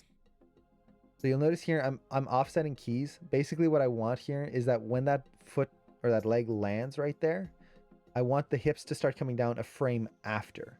So we feel that impact of the leg straightening, and that's what causes the hips to shift over. Right now, or before, what was happening was that the hips would start rotating down at the same time. So this hip pass here to me is very important because this is what's kind of going to make that hip feel like it's connected to what the legs are doing and not just randomly moving. So even here, I think I could offset that one frame here so that as he kind of drops down here, we feel that hip kind of come down a little faster. Really get that weight shift in there. Right in there, like that. As his body's dropping, the hips aren't just sliding sideways, they're reacting. The weight of the hips is pulling him down here. I might even overshoot this curve. We'll see.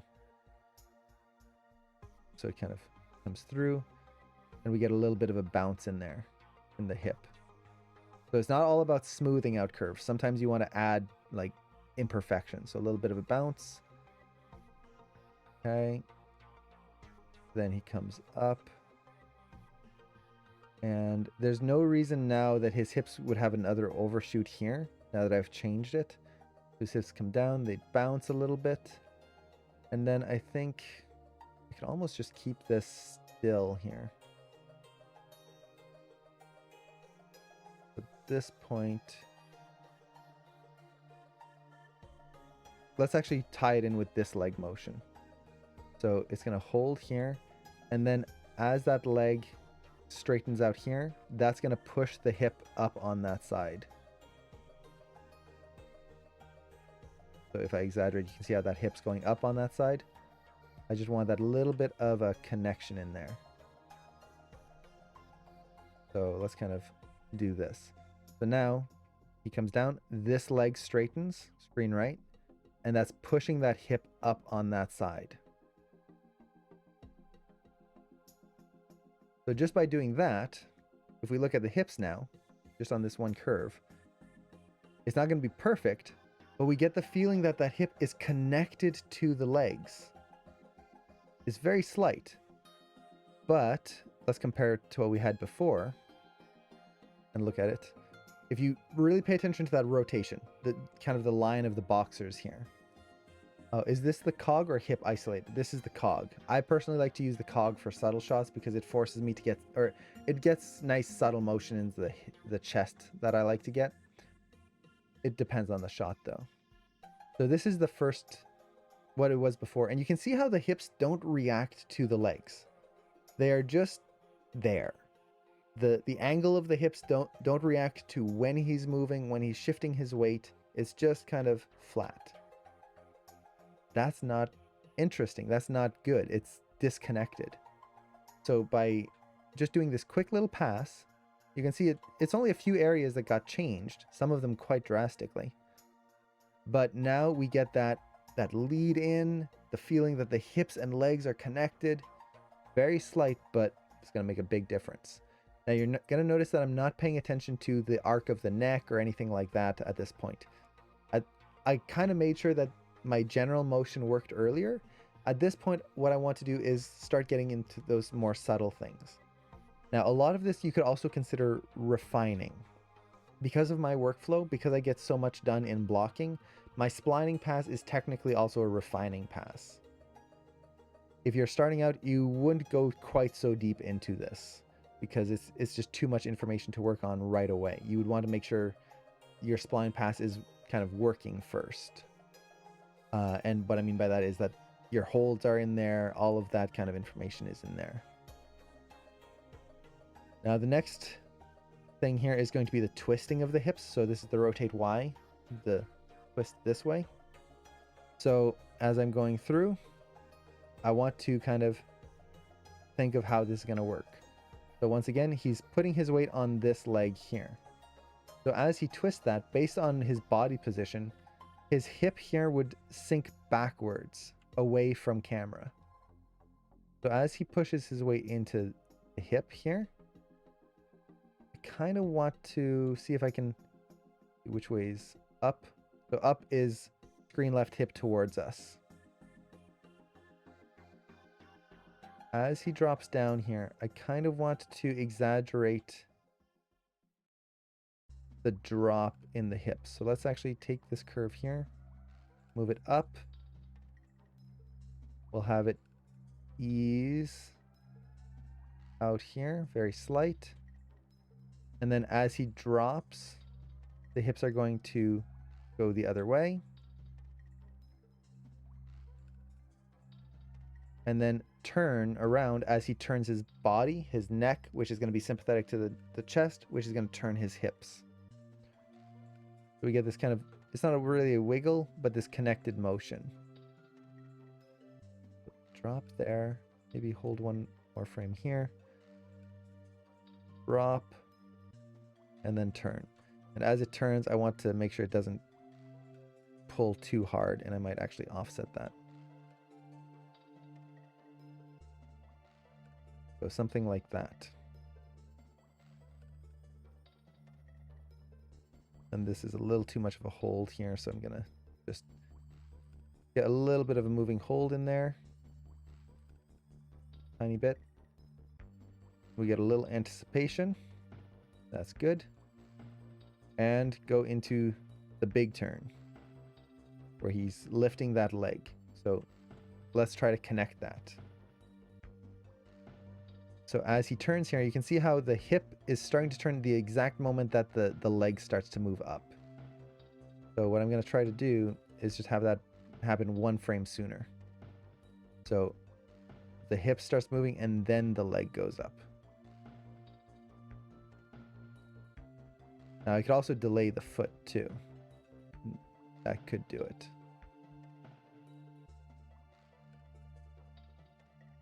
I think that's what I'll do in this case. I'll delay the foot. The reason being I want the head to lead here. So let's actually, I'll do the foot in a little bit. So I'm just going to keep that in mind. The foot's going to have to be delayed there. So leg comes up, kind of pauses here. It feels a little weird, this curve, like right there. I don't know why that's happening. So let's think this through. He reaches forward. His foot is coming backwards. So how do I want that to twist? I think here we can hold a little longer. Simplify this curve. So we're just kind of getting this nice hold. It comes through. That back leg. The back leg is coming up. I kind of like the twist I'm getting in here. So let's keep that. And just refine this curve here. Okay. So, can you multi-select my files and reference? I tried, but reference editor is not allowing me to multi-select. I have over 100 files. That's a lot of files to try and reference all at once. Is it, I'm assuming, like all sorts of different props and stuff, all at the same time? If that's the case, I wouldn't reference them all in separately. I would make like take all your props and import them into another scene where you just like create a props set or like a set file and then just reference that one file in there. Referencing is nice, but you don't want to overload your shot with references. It's just not going to be how to do that. You just create a new scene and import all your props into a new scene, save it out as like set master, and then reference the set master into the actual animation file. This way you're not overloading references. And this would basically be any props that are like, I would separate it. So you'd have like set props versus character props. Is there an easier way to import faster? I think you can click and drag, but maybe not.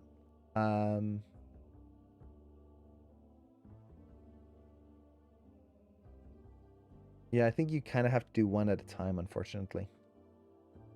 You might be able to... I don't think you can import a folder.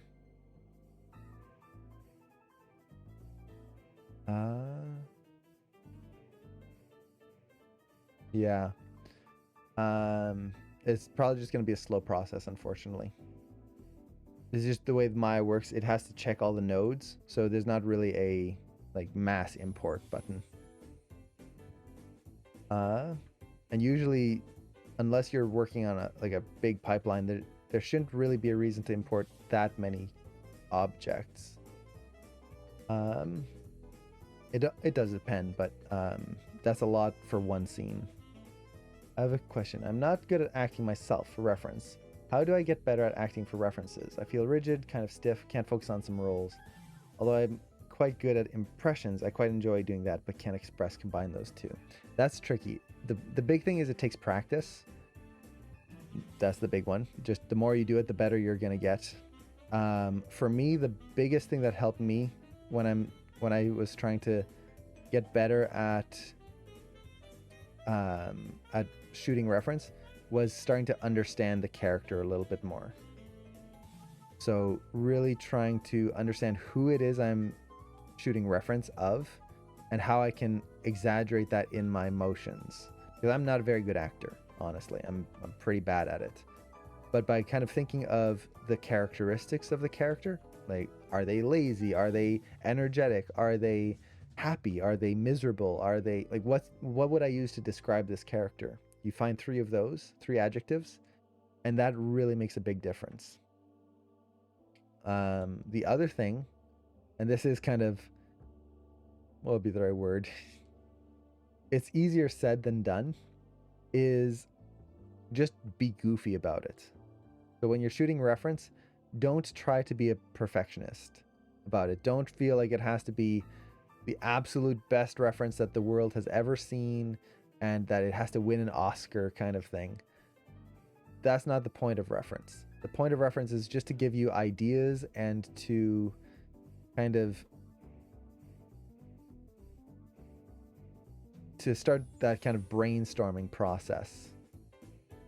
So don't worry about being perfect about it. It doesn't have to be the one perfect take. You can have lots of different takes of reference that create the final great product.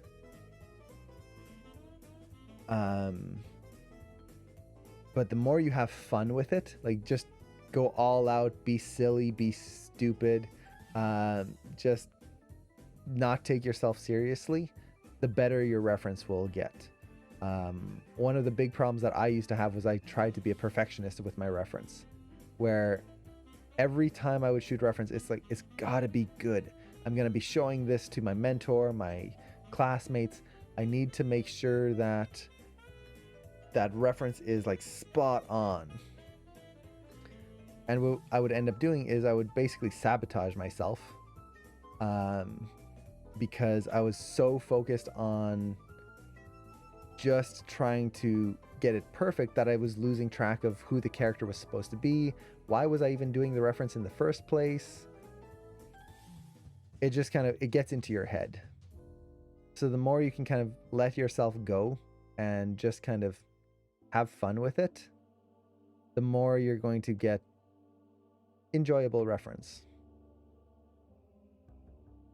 I hope that kind of answers your question. I know it's not great, but it's really just that practice and letting yourself go. Let's see, do you ever animate and retime the reference video in Maya? Yeah, I do that once in a while. It depends on the shot, especially if I'm doing a cartoony shot. I find it's helpful because you can kind of get an idea of what your timing is going to be before you kind of commit to anything, which is always nice. If you're kind of the word I'm looking for, if you're just kind of going straight into the animating while looking at your old reference, it can be very hard to figure out if what you're doing is actually going to work in a cartoony mode. So retiming, very nice.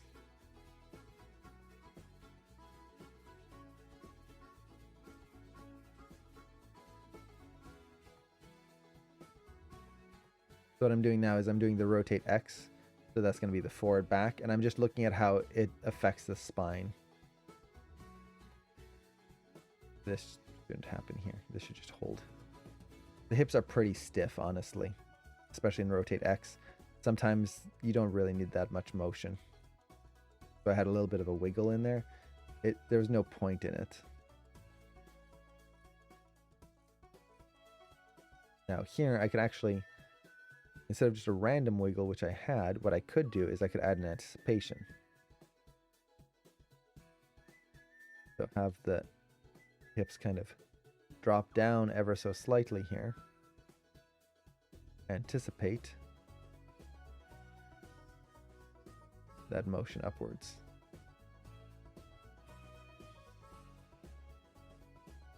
Put in one more frame.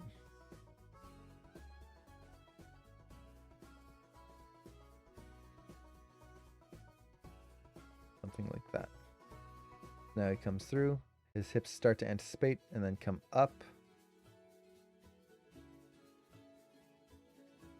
Let's try to exaggerate that a little bit more.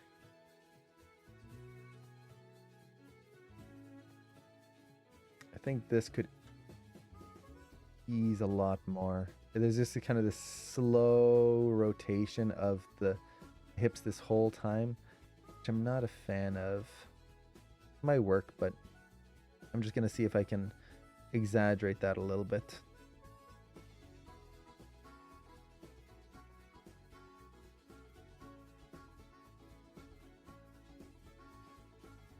Get him straightened up a little bit more earlier. Okay. Okay, there's definitely a hitch in the spine. Kind of right as he lands here. Yeah, that's the rotate Y that I was talking about earlier. But we can add a little bit of a bounce to the hips here. So as he comes down, maybe the hips will have a little bounce to them. And I can either maybe bring those, see. Let's bring it up and then back down. I've created a little bit of a bounce here.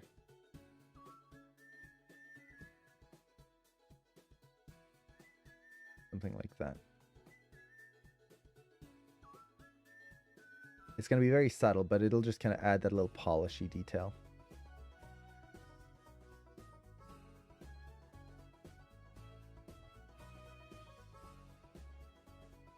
I can even, let's do it this way. So it kind of tapers off. Give that a try.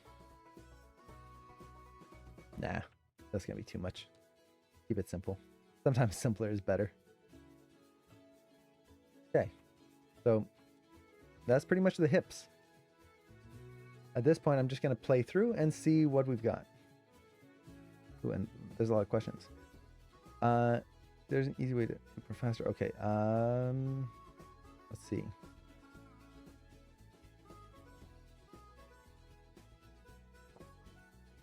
Sorry to act out since I'm too tall and I'm facing problems with the angle. I'm off the angle most of the time, especially my head. Yeah, that's always tough, especially if you're trying to animate, for example, if you're really tall and you're trying to animate a kid, or if it's a character that has a different weight, that's always tricky. In that case, what I would try to do is just kind of get the general motion in your reference and then look up reference online to try and tie down the details.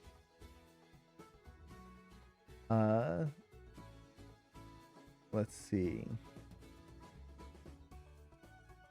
Nice, Tara. That's awesome that the shooting reference had clicked for you. That's always nice when that happens. Okay.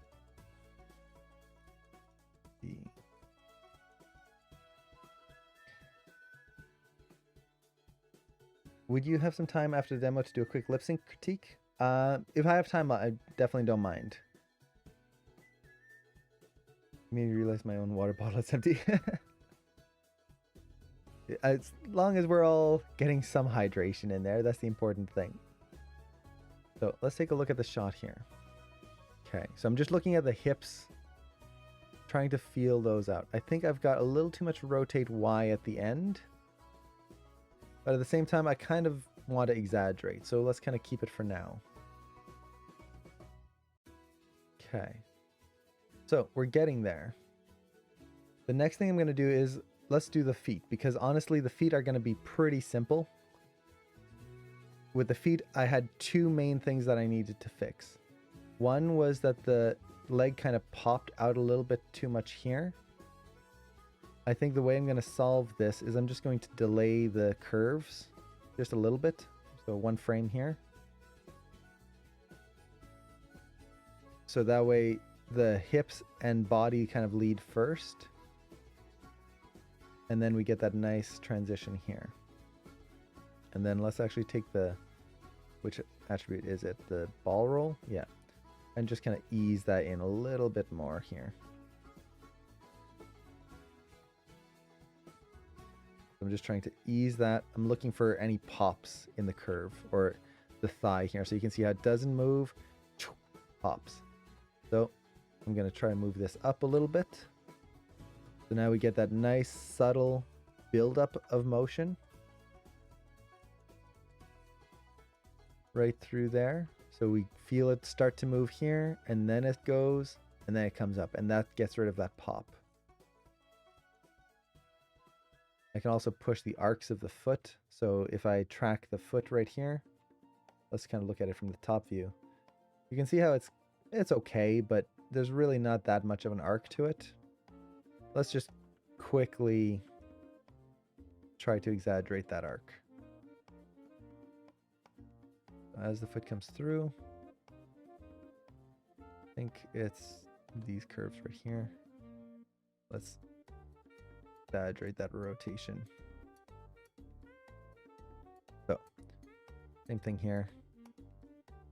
I might even bring that back up a little bit. Oops. There we go.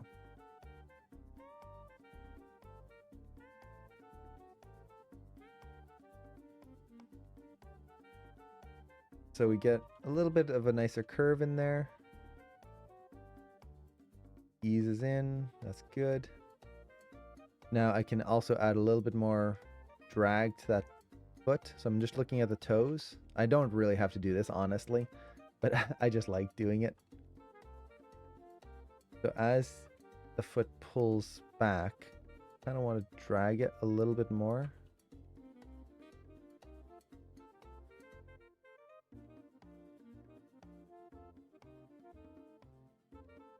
So just kind of get that feeling that there's a little twist in there as he pulls.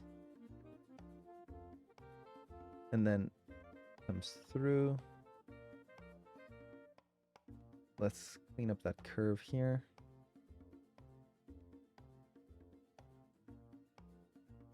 And then let's have the foot lead a little bit more right here. Actually, let's actually lead it quite a bit.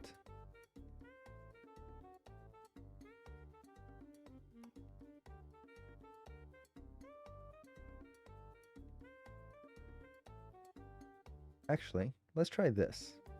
This is where buffer curves are really nice, because what if, as he pulls his foot, right now I've got his foot arcing outwards. But what if it arced inwards more? So we push that arc this way.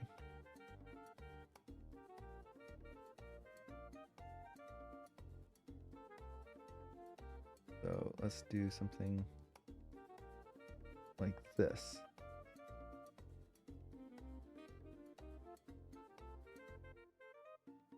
And let's take the translate Z and kind of hold it a little longer.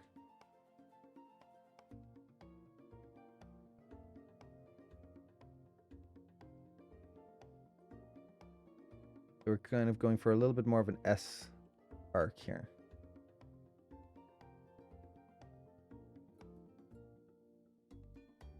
Let's see, how does that affect the leg? I don't think visually we're going to see that much of a difference in there. But if ever I want to show the shot like from a further view,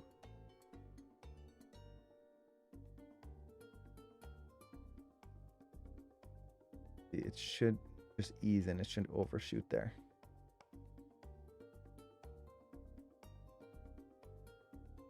And it needs to contact a little sooner. So his leg is, it's not moving fast enough to contact before he shifts his weight. The way it's moving right now, he'd fall onto his face. So I'm just going to offset my curves. Maybe 1, maybe 2 frames. Now he shifts his foot into place. And there we go. It's ready for the contact there. Okay. So you can see how at this point in splines, it's not just about like cleaning curves specifically. That's kind of what I'm doing, is just making sure the curves work and all of that. But more so what it is understanding why I'm moving these and trying to connect all of the body parts together. So it's really trying to understand the way this motion should work and creating that connected feeling. Once I have that, I can start refining and really like polishing things up. So for me, the splining phase is really the, you could say, it's basically the, how would I put it? The make sure everything works together phase. Because by default, it's not. It's going to be very strange. And things are just going to be hitting in weird ways. So here, for example, I'm noticing that as his foot stops moving, his heel is already all the way down on the ground. That's not good. So let's take the ball roll here, and that should be delayed back to where it was here. So now the foot gets into position earlier. That's good. So the foot gets into position before he shifts his weight, and then the heel comes down as he puts his weight into that foot.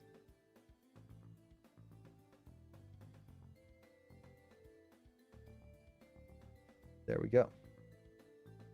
So let's look at the leg now. So it comes up.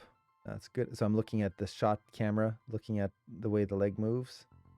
Comes down. And here we're getting a little bit of a pop. So you can see how the leg comes back slightly right there and then goes forward. So this is where you have a lot of creative choices. I could push it with the foot roll here, see if I can get that to smooth that out. That kind of works. I could use the knee PV control here. So that's basically where the knee is pointing to. And kind of animate that. I kind of want to keep it. Let's see, where's the animation coming from? Oh wait, it's following the foot, that's why. Okay. So I could just delay that a little bit if I wanted to.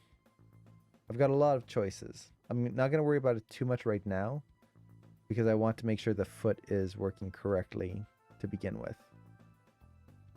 And the main thing with the foot here is I want that ball roll to just be a little bit more subtle. It kind of snaps down a little bit too much and makes his leg kind of feel a little too sharp. Maybe let's add one more frame here. See how that feels. That's a little better. It's still a little kind of sharp right there. But that's mostly because his leg's stretching. What I can do is just add a key in here. Or yeah, let's add a key. And just kind of bring this up just a bit. So we get that nice ease between these two. Okay, so there. Let's add another key here.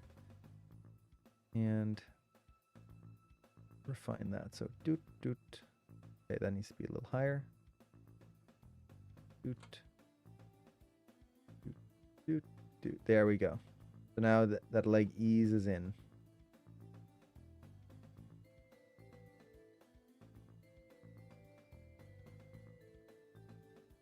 I could even add one more frame if I wanted to, right there. Just kind of bring that up ever so slightly.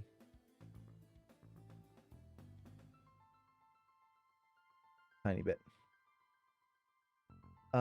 Let's see.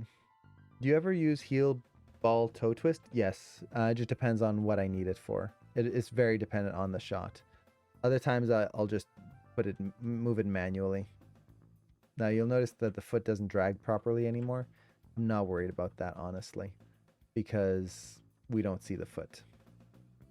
I could spend a lot of time polishing that up, but it's just going to be more hassle than it's worth. So now we should remove that like slapping of the thighs because we're kind of easing these together a little bit more. But I can still exaggerate that a little bit more. And one thing I'm going to need to do here is I think I could almost delay this foot one frame.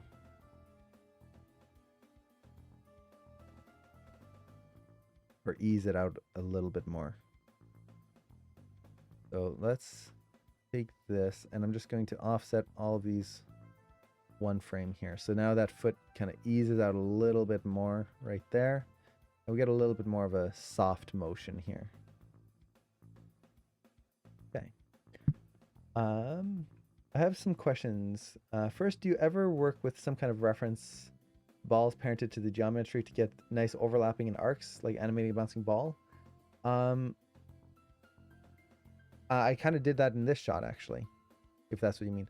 So, for example, if I just go to show NURBS surfaces and turn off polygons, I made sure to do a pass on the hips where I just took a sphere and put it on the hips. This way I can make sure that I get that nice timing and arcs right in that before I do anything else. So I'll do that usually just with the hips. The rest I kind of just do by eye. But how do you parent the ball? Just create a NURB sphere, and then so show NURB sphere. So you create a NURB sphere. So you create. Let me actually show it. Create NURB primitive sphere, and then you select the hips, then the sphere, and go to constrain parent. And you just want to make sure maintain offset is turned off. That'll snap it into place.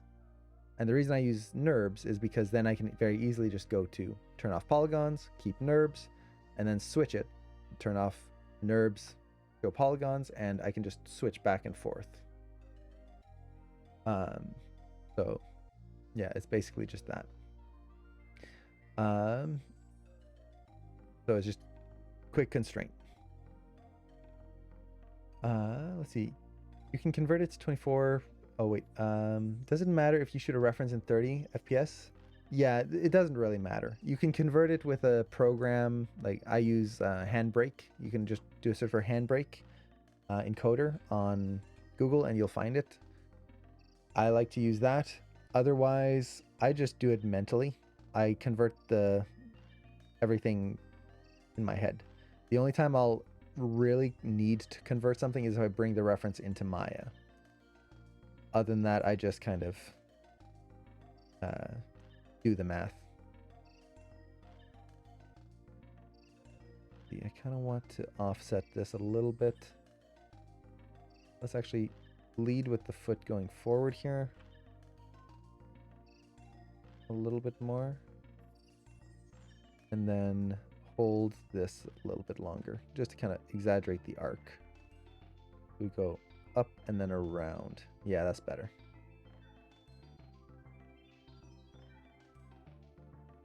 Okay. So that's pretty much it for the feet. I could keep going with that, but honestly, there's not that much that needs to be done.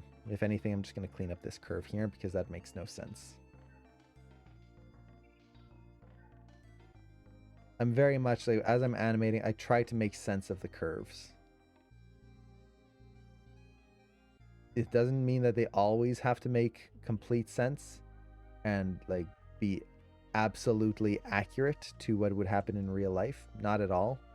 But I do like to make sure that I'm not just kind of randomly doing things in the curves. Otherwise, it's just chaos. I have a question. Is it necessary to show the face of the character all the time? No. Oftentimes what I tell students is to hide the face of the character when you're first blocking them out. The reason being that it's very easy to look at the face and get distracted by, oh, I've got to animate the face and I've got to do all of this stuff. And you don't. The body mechanics are much more important. So same thing with the hips. Oftentimes what I'll do when I start a shot is I'll create a polygon cube. Now you want to do this when your character is in their default pose. I'll just take a polygon cube and kind of place it where their head is. So do something like this. I'll sometimes try to scale it so I can at least see the ears. Just something like that. But you don't really have to worry. So you just do that. And then constrain the cube to the head. And then you get the angle of where they're looking, but without having to look at the creepy eyes that aren't posed out yet. And then basically it's putting a paper bag over their head. And then once you've got your body mechanics and you feel like it's working well, you could just take the cube, delete it, and now do a facial pass. I don't do that anymore because at this point I'm just used to ignoring the face, but it's very hard when you're first starting out to not get caught into those creepy dead eyes that a rig might normally have. So yeah, it's just something I I try to do whenever I can. Okay. So I think it's working pretty well. I kind of still feel like he's slapping his knees together, but it's not bad. The only thing I'm kind of feeling right now is that there's a little bit of a knee pop right in here. It's not terrible, but basically what I can do is just take my rotate or my translate Y of the hips and just tweak it ever so slightly to solve that knee pop right here. So I think what I need to do, let's just kind of raise this a little bit so it doesn't go quite as low.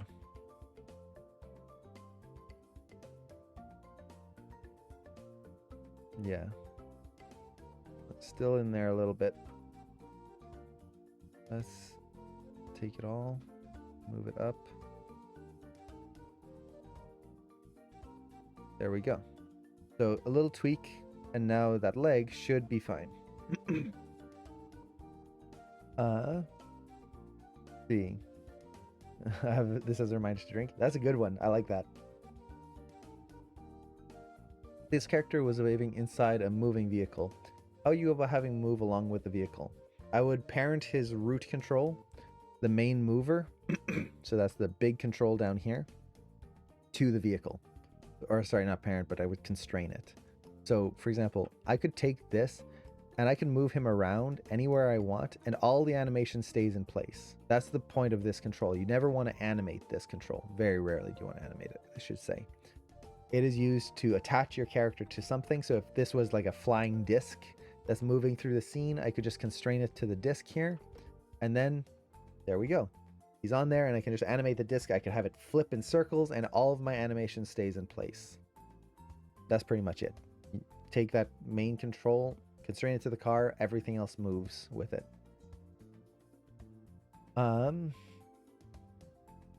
We need a brown paper bag emote. That would be nice. I really like the character rig. Yeah, he's very nice. This is the Apollo rig. Let me get the link for you guys here. He's very good. It's probably one of the best rigs best non-studio rigs I've worked with. And anyone could get him. If you're going to get him, there's also the Artemis rig. You can get a bundle with both of them, which is pretty good. The Artemis rig, I'm probably going to be using her on the next shot that I animate. Because I want to test her out. Okay. Let's see. Oh, ran out of memory.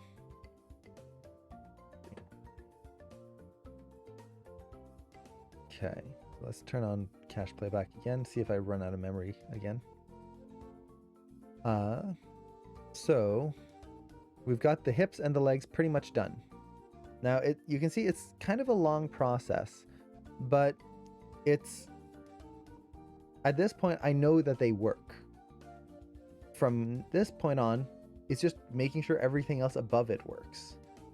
The reason I take a long time with the hips and the feet is because they control so much, especially the hips. So if I can make sure that those work really well here, I'm pretty much set. I don't know why my memory is not. Actually, let me double check my cached playback. I might not have it. How much do I want to use? 50. Let's put it 70. Should still do me plenty. Okay. So let that cache. Okay.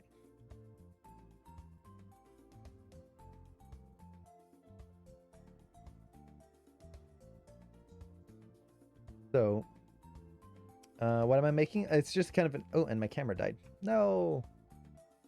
I don't know why it's been overheating lately. This is just an animation test. Just to test out the rig. And I wanted to show kind of my process of approaching animating a character and getting the whole process. So... Let's see. And are you going to do an offset pass? I'm offsetting as I go. So I will do an offset pass at some point for the fingers and whatnot, but right now it's mostly just focusing on these core elements. Weird. I don't know why the cache playback doesn't want to work anymore. Oh well. We don't really need it at this point. We got the hips and the legs. That's the important thing. So at this point, let's actually move up to the spine. So the spine is going to be fairly simple, honestly. I'm just going to try and break things down a little bit. Try to really understand the motion. And then I might offset some things just to show you how I would... This would be something I do in polish, but we can kind of show it here as well. So let's focus on the rotate Y first, because the rotate Y is the one that I'm noticing that there's a problem, which is right here. You can actually see it in the graph editor, where the body just kind of twists and then bounces back right there. And it's just kind of weird that it would be doing that. So let's get this cleaned up. So rotate Y, this is going to be the twisting of the body. I'm just going to look at the graph editor, and once again, looking at the graph editor does not mean that you are smoothing every curve. This was the big hurdle that I had when I was a student, is I would go, oh, look at that, there's this flat part. Don't need that. Boop. There you go, smooth. Yeah, the whole point is to smooth out the curves. No. Sometimes you want those little hitches. That's what makes animation feel interesting. You want those holds. Those are important. So as I'm going through here, it's not about just randomly moving things. It's thinking about why they're in there and how can they be improved or potentially removed. Excuse me. So, twist of the body. Honestly, the twist of the body is going to be tied into the motion of the head a lot of the time here, because I'm doing a subtle shot. So as he turns his body, that's going to turn, or sorry, as he's turning his head, that's going to turn his body.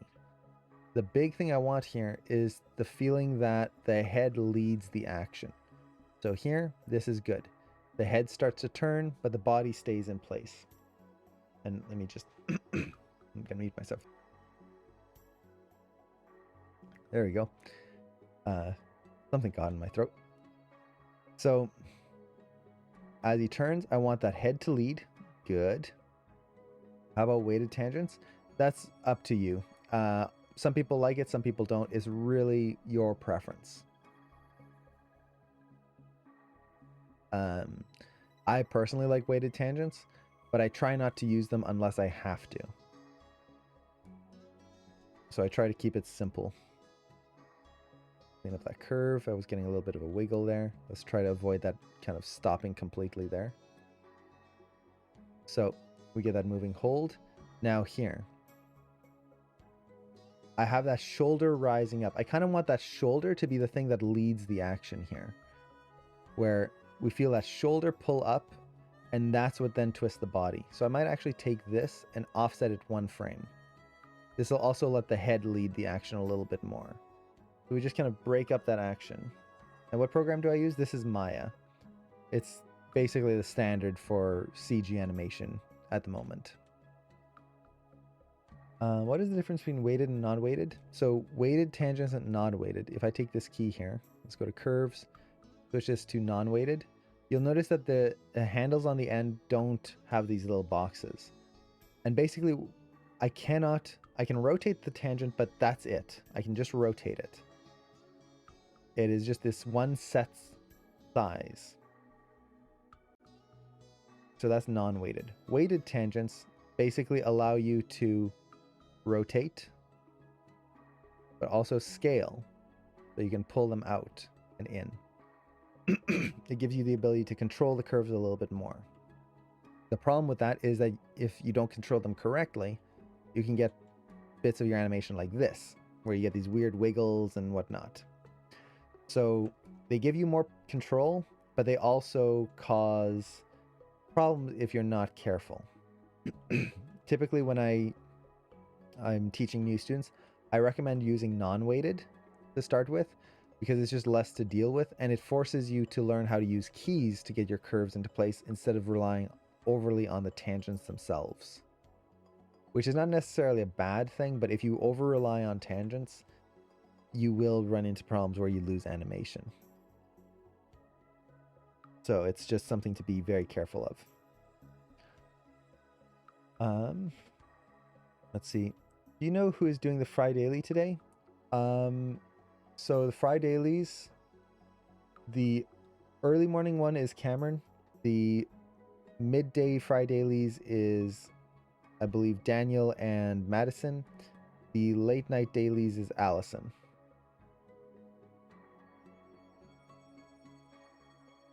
I believe. Pretty sure that's right. Let's ease that a little bit. Dailies, that's a Q&A at Animation Mentor that Cameron and I had started a long time ago now, which is basically like how I do reviews on stream here. In Animation Mentor, we have review sessions where Cameron and I, as well as a bunch of other alumni and people who are alumni working at studios, we look at people's work for the student work at the school. So you get extra reviews, you get extra eyes on your work, things like that. So yeah, that's dailies. And it's really just like the same review sessions I do on the stream here, just kind of more in depth and specific just for that. Okay. Now he turns here. This is, I do like the fact that as he hits the ground here, it's causing his body to rotate. I like that feeling I'm getting there. Maybe a little sooner. So he hits and we get that rotation in the body.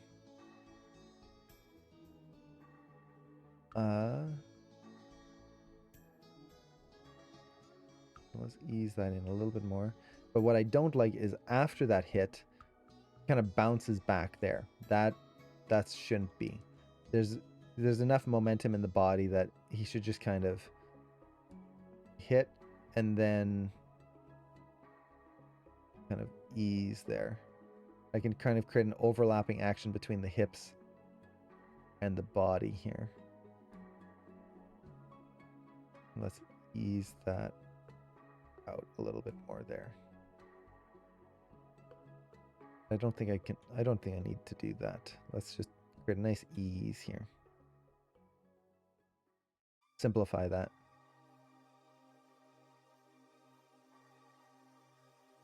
Okay, there's definitely something going on with the rotate X there.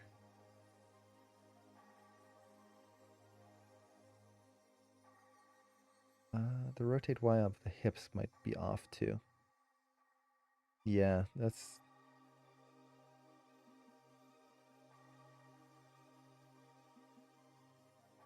I don't want to do that. The body and the hips are feeling a little too joined together. So let's offset that rotate Y even more on the hips. Or sorry, on the chest. So I'm going to take this and offset that one frame. And I might even keep going here a little bit more. I really want that weight of the shoulders to come through.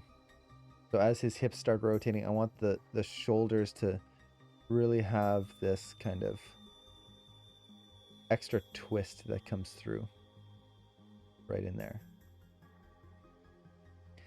Let's see. Yeah, it kind of does have that iAnimate look to him. Can you customize the costumes for the rig? There are no costumes for this rig. It's basically the shorts. You can buy a pack for his...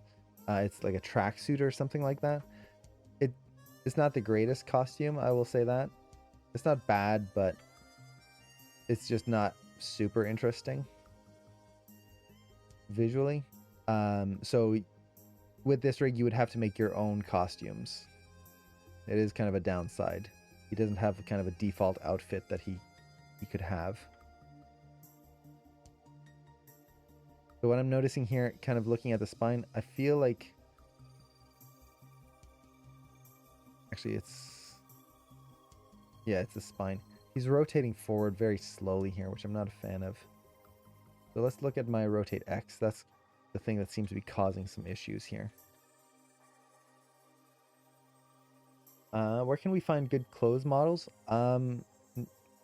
Turbo Squid might have something. Usually I just make my own very simply. I just kind of copy the geometry and then tweak it a little bit to make clothing. I can do a demo on that at some point if people would like. It's not that tricky. I kind of want to push that curve here. Now this whole section here I'm going to be redoing a little bit to add breadth, so I'm not too worried about getting this perfect right here. Right now this is more just getting it in place so that I don't have a mess. So let's kind of go here. I have a question. It might sound odd, but just what I was wondering, say you shot your reference planned out and did all of these for planning, and when you get into blocking, the question is how do you get interesting poses, caricatured and more appealing? Might seem easy, but that's the key for most important things. I actually did a whole demo on that because it is kind of a big topic. If you go to, let me see if I can find it here.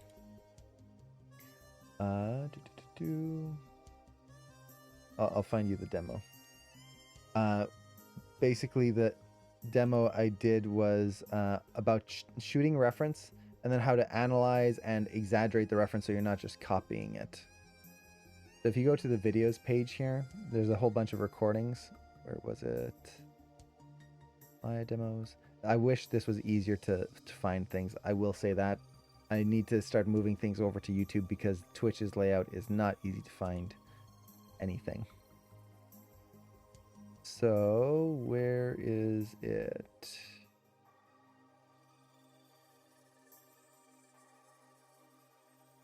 Trying to get a good collection here. Was it this one? No. It is. That's for facial posing. Studying reference for facial posing, which is similar, but I'm looking for. There we go. So this one. So this is actually the reference that I took. So you can see that's the pose from the shot that I'm actually working on. I recorded this a long time ago. And this is basically analyzing the pose, how to kind of understand it, and then where to exaggerate it. So like I did this, just all of these different ways of pushing the line of action, how we can kind of exaggerate things. So yeah, there's a whole demo just on that. Can I share a tutorial Maya made for making clothes? Sure. You should hire us, put these collections on YouTube. I probably will need at some point some editors, because as much as I want to do it, I just don't have the time. I think that is the biggest hurdle in any artistic endeavor, is just finding the time to do something. Seems like there's always other projects. Okay. So what I'm doing here is I'm looking at the spine and I want to tie in his rotation of the spine to the movement of his head. So for example, as he looks up here, so make sure I've got all the rotate X selected, good. Kind of looks up and then his spine kind of twists upwards, straightens out. I think I can make this a little bit more visually interesting. So what I mean by that is the curve was kind of linear, so I'm going to try to exaggerate the spacing in there. And then it comes over, it's pretty stiff there. Still a little bit too much twist in the rotate Y right here. I'll have to look into that. And then here, this is where I was feeling the body just kind of slides forward a little bit. And looking at it now, it kind of looks like it's more the rotate Z that's causing the issue. Let's see, where is that? Rotate Y, right here. I wonder how I can push that. Maybe let's ease that in a little bit more here. Hey, Francis, thanks so much for the subscription. Oh man, thanks so much. I really appreciate that. I love this song. I really appreciate that. How to make... Oh, and no, my camera died right as I was doing my happy dance. My poor camera. It's overheating too much these days. See. I'll have to check that link out later.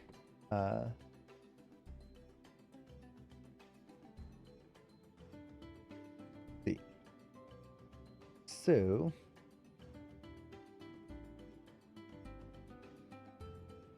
Yeah, that's better. That twist feels more natural now.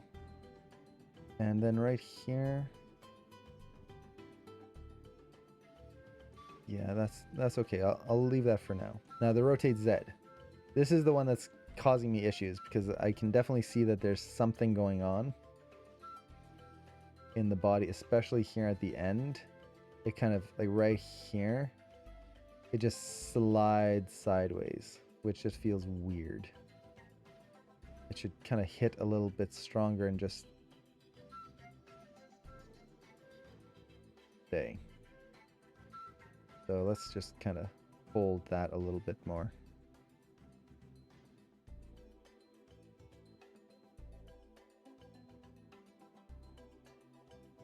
So he just comes through, and there we go.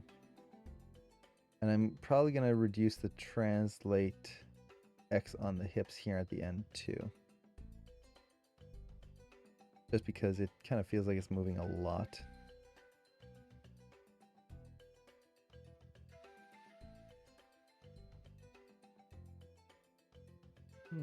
Maybe something like that. So one thing that can help with this is just tracking the neck. Base of the neck there. Where's my tracking tool? There we go. So what this is going to give us is a nice arc to follow in the pit of the neck. And it's showing up.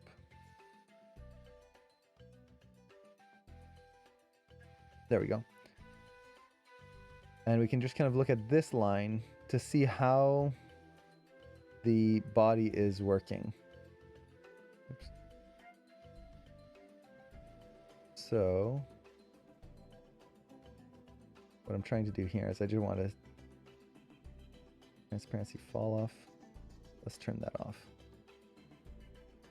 I just want to get a nice clean arc in there.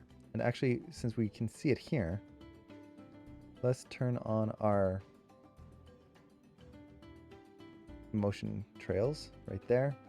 I'm actually going to turn it off here. Now we can get this nice zoomed in version and see our arcs.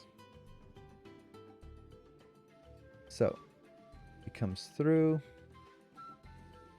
I'll have to tweak that arc in there a little bit. We'll zoom in to that in a second. But as I said, I want to kind of get the big motions in first, and then we can refine the small stuff after.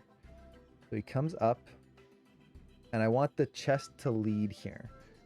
So if we kind of look at the large view here, I want that twist of the body to happen first.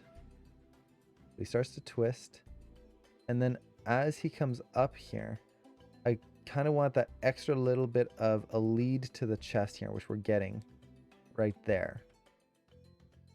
I could even push that a little bit more. So create a little bit of a pause, and then no, we'll keep it simple for this section. Let's see, how do you do 2D pan and zoom? It's the backslash key on the keyboard.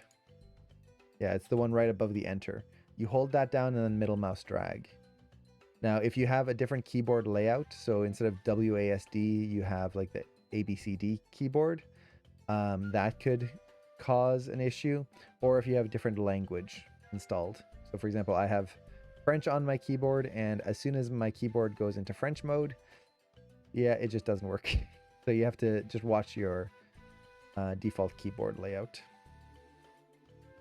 Okay, so we get that. Chest comes forward, good. It drags back. I wonder if I want to hold this a little bit longer here. I don't think so. Yeah, that just feels weird because basically it's I want the neck to just ease as he gets to this point right here. Right in there. Look at my spacing, good.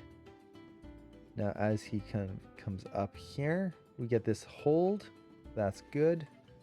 That's working pretty well. Where the neck kind of stops, but it never...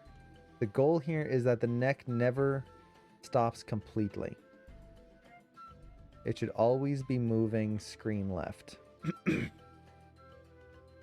A little bit. And right here, I feel like it's not moving enough. I think that might be the hips. Let's actually take a look at the hips. Yeah, right there. So let's ease that a little bit more. So you'll notice that I already finished my hips, but I'm constantly going back and forth between the controls to make sure that things are working correctly. Okay. Now he comes through. Kind of want to hold that a little bit more. We'll see how that feels.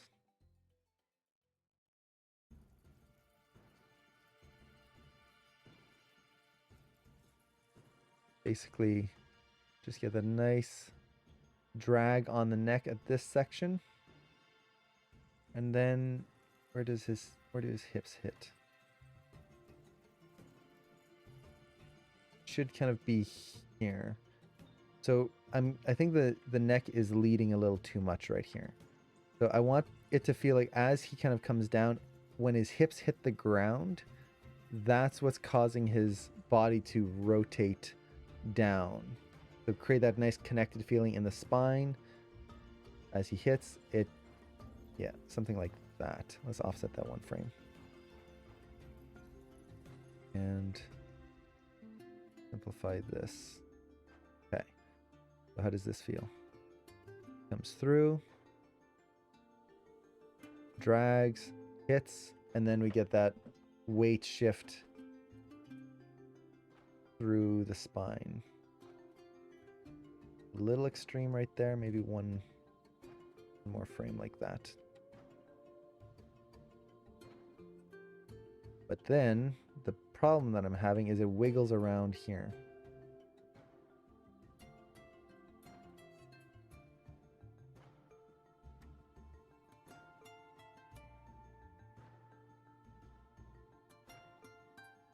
Is it a big thing? Not terribly. Might just reduce that. Okay.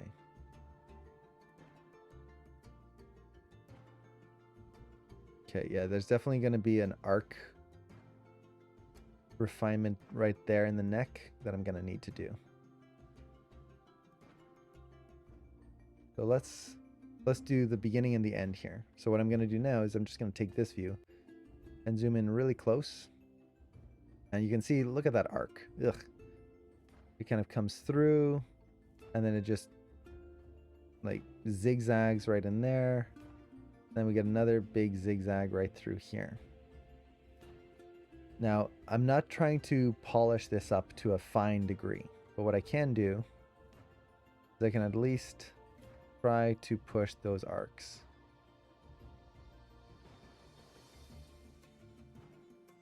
A little bit. So, comes through right here. Let's offset that. Which way is this going to go? Okay, good. So let's round that arc out a little bit here. That's a little better.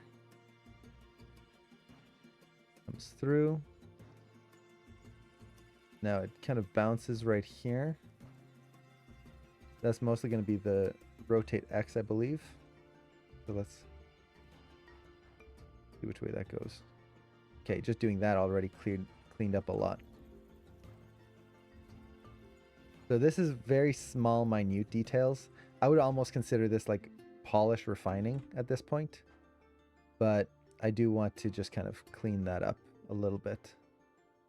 Now the arc comes through.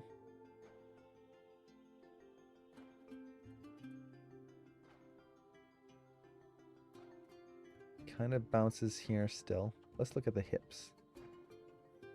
Rotate X. Oh, that would probably do it. It's got a bounce in there.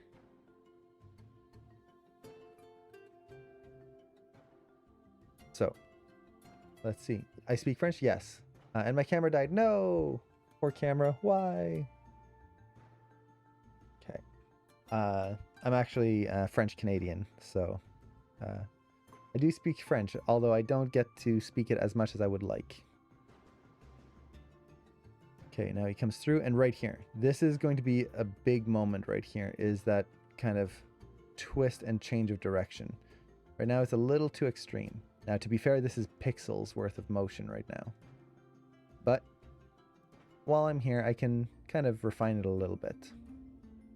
So that's going to be right there.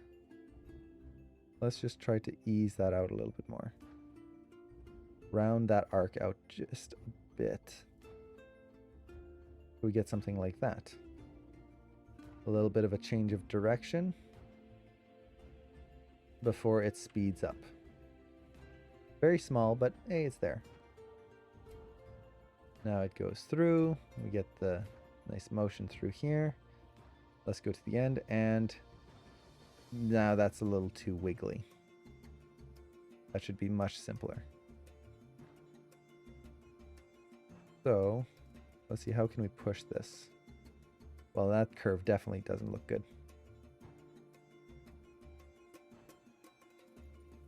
So I want the curve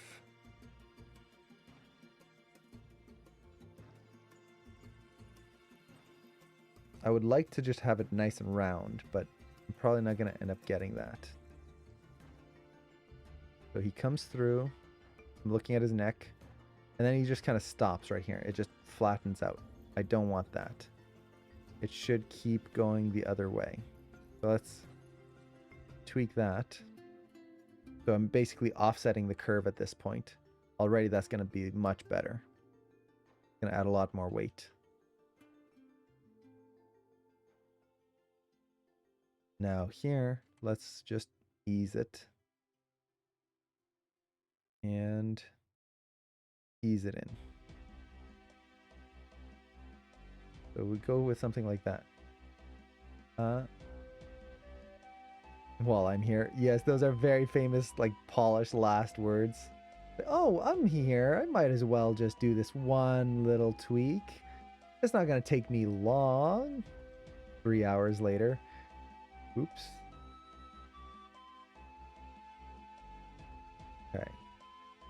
There we go. Now I'm just going to look at my other curves. See if they're okay. Oops, I should be looking at full view. I love this song.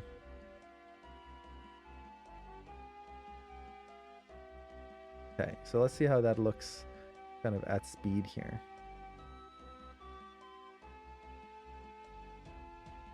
Yeah, that's better. So now that curve of the neck is much simpler, much cleaner. Now you'll notice it's not perfect. I don't care about perfect right now, or else I'll be here all day. This is just kind of refining the motion so that I get a good understanding of how things move and getting that interconnected feeling.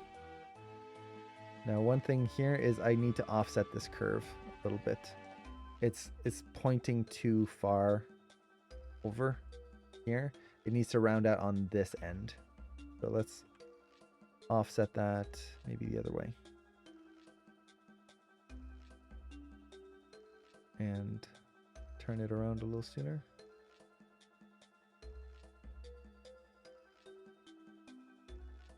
Yeah, getting there.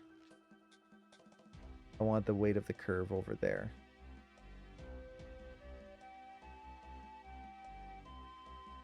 Yeah, like that.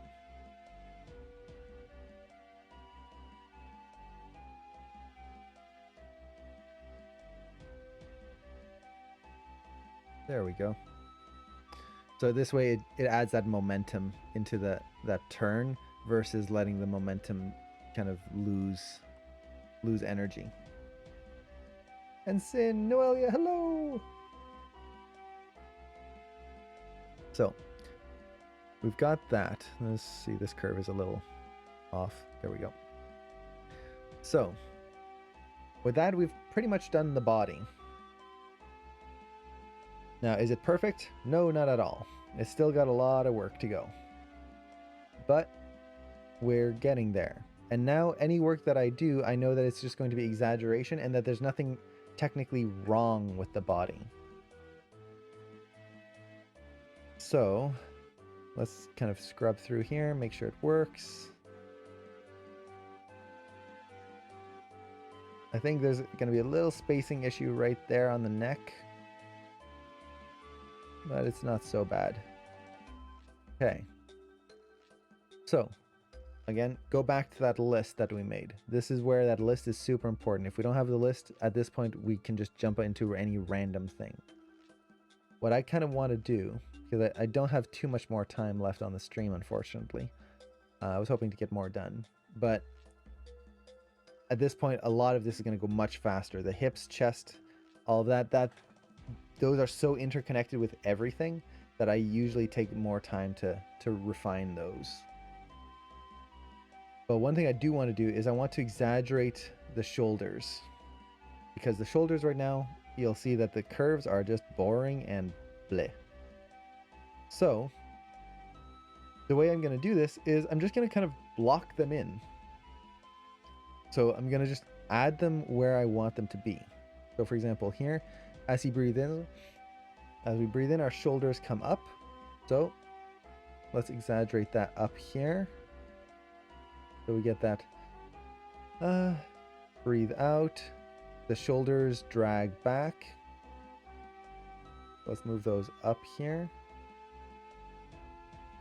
So it starts to come down. Maybe I'll even offset them.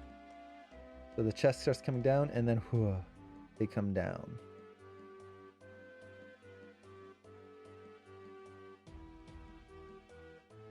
So starting to build in this kind of overlapping motion to the shoulders there.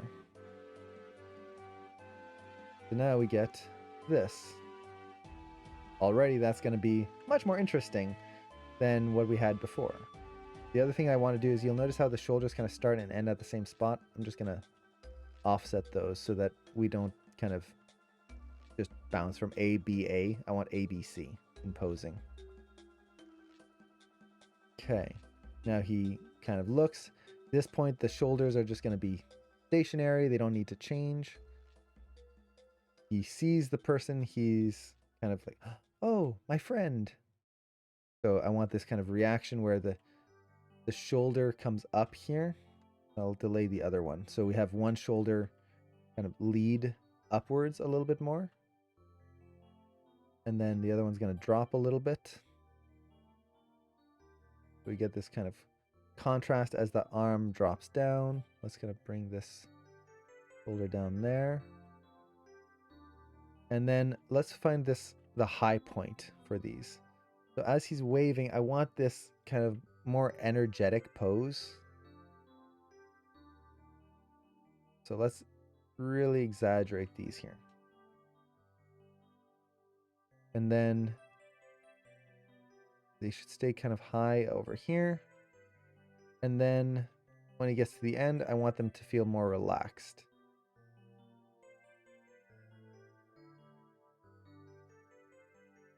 So at this point, it's just finding out when those transitions should happen.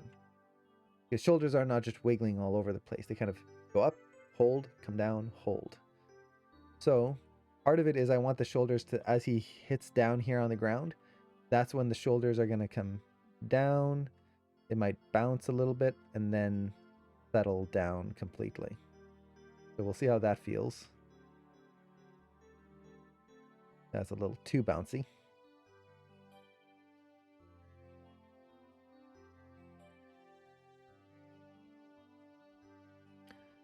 And let's ease that in just a little bit more here.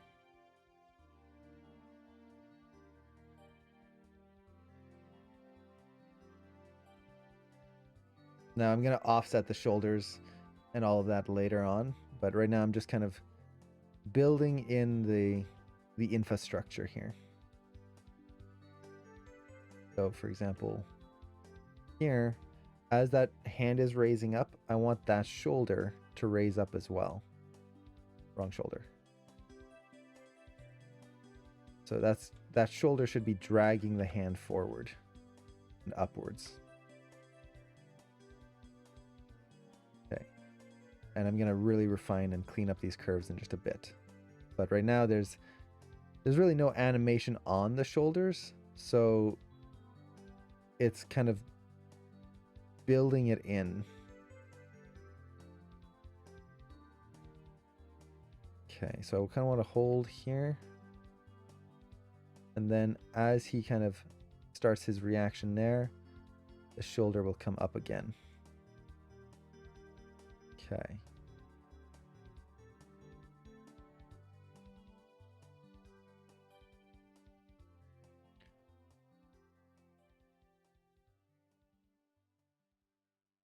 Yeah, already that's feeling better. There's a range of motion now. So let's just make these into holds super quick. Let's do one shoulder at a time. We'll start with this one because it's kind of the main shoulder, because he's raising his arm.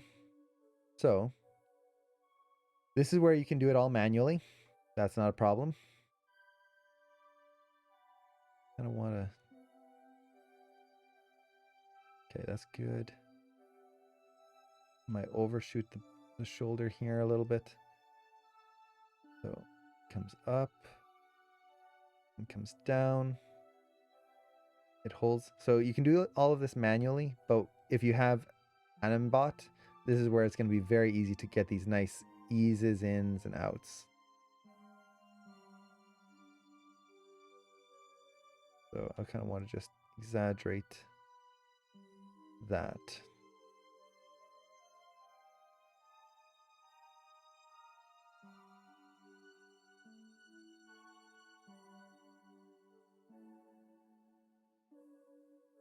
Let's actually push this even more. Really push that hold in there. Not there. There. So push this hold. And then I'm just going to get rid of this key and make a nice moving hold. Boop. There we go. Now we get that little shift in there. Starts to raise his arm. I probably need to raise that shoulder a little sooner. So that shoulder raises, comes up. And this is just a slow, like, ease. Don't really need that, honestly. Let's just create a stronger hold there. Right in there. Again, the shoulders don't slide around that much. I don't want it to just kind of hit a pose and lock out. But I don't want it sliding around as well. So we hit that pose. Then the shoulder drops. And I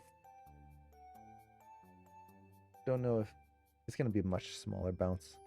If anything, it's not going to be so much of a bounce, but a hold. So it kind of drops, holds, and drops again.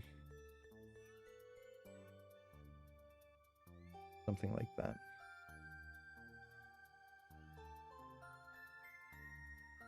It's not going to be perfect, but we can refine it after.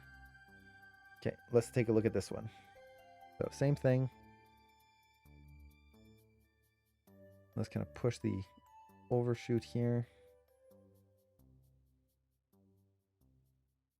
Comes down. Nice hold. Let's simplify that.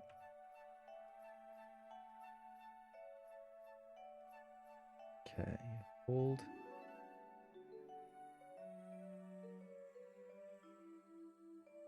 Let's could anticipate just a little bit right here. So let that anticipate and then come up. It's coming up a little too evenly. So I'm gonna just add a key here and ease that out.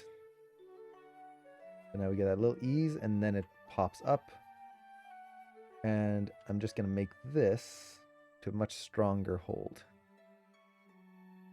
So we get something like that. Up, and there we go.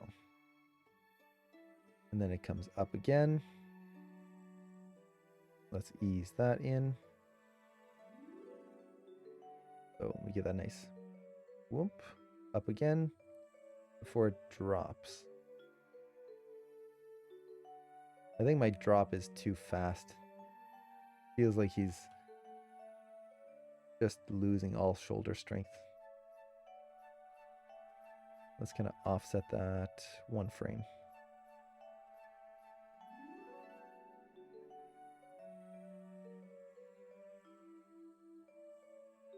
Then reduce that bounce.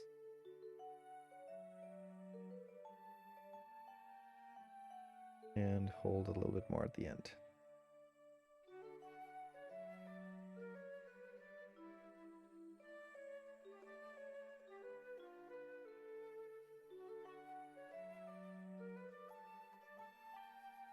There we go. Shoulder pass is done for the most part. I should technically add some rotate Y and X, or at least fix it. So rotate X is forward back on the shoulders. There's no real reason to work on this too much because he's not rounding out his shoulders. He's just kind of raising it.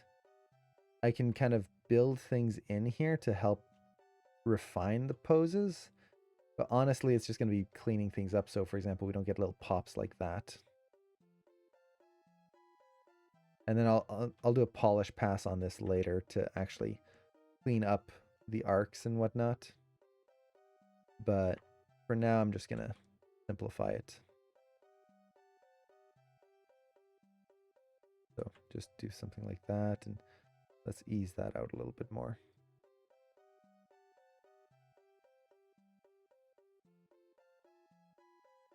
So something like that, done. Just quick cleanup.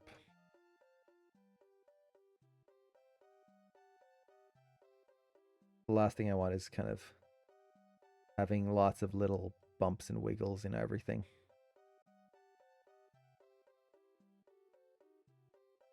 So yeah, that's good enough for now.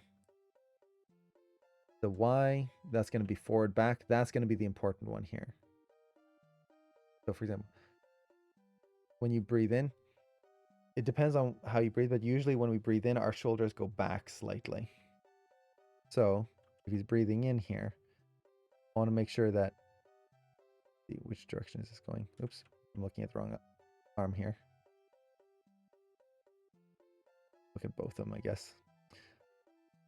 As they come back up here, I want that to go back.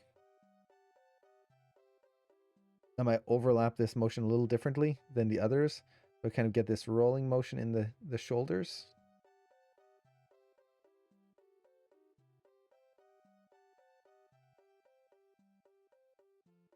Let's overshoot this a little bit, so like that. So now it's gonna roll back, come forward, and then as he comes down, we get that nice rolling motion in there. Okay. Now he sees the person that he's looking at, and he's going to rotate his shoulder upwards.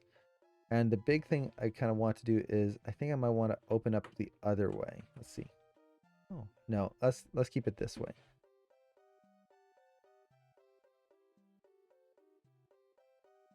But then what I need to do is relax it here at the end. So what's happening right now is that screen right shoulder is constantly forward, which is not bad, but it makes it feel like he's kind of on guard the whole time. And he kind of needs to relax that a little bit. I'm just going to ease that in. Whoop. Like that. So as he kind of settles down here, his arm actually relaxes. The whole shoulder relaxes.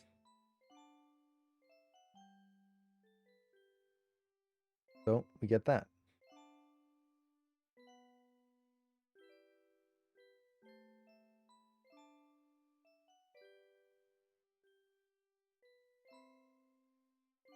Actually, it should probably start relaxing a little sooner here.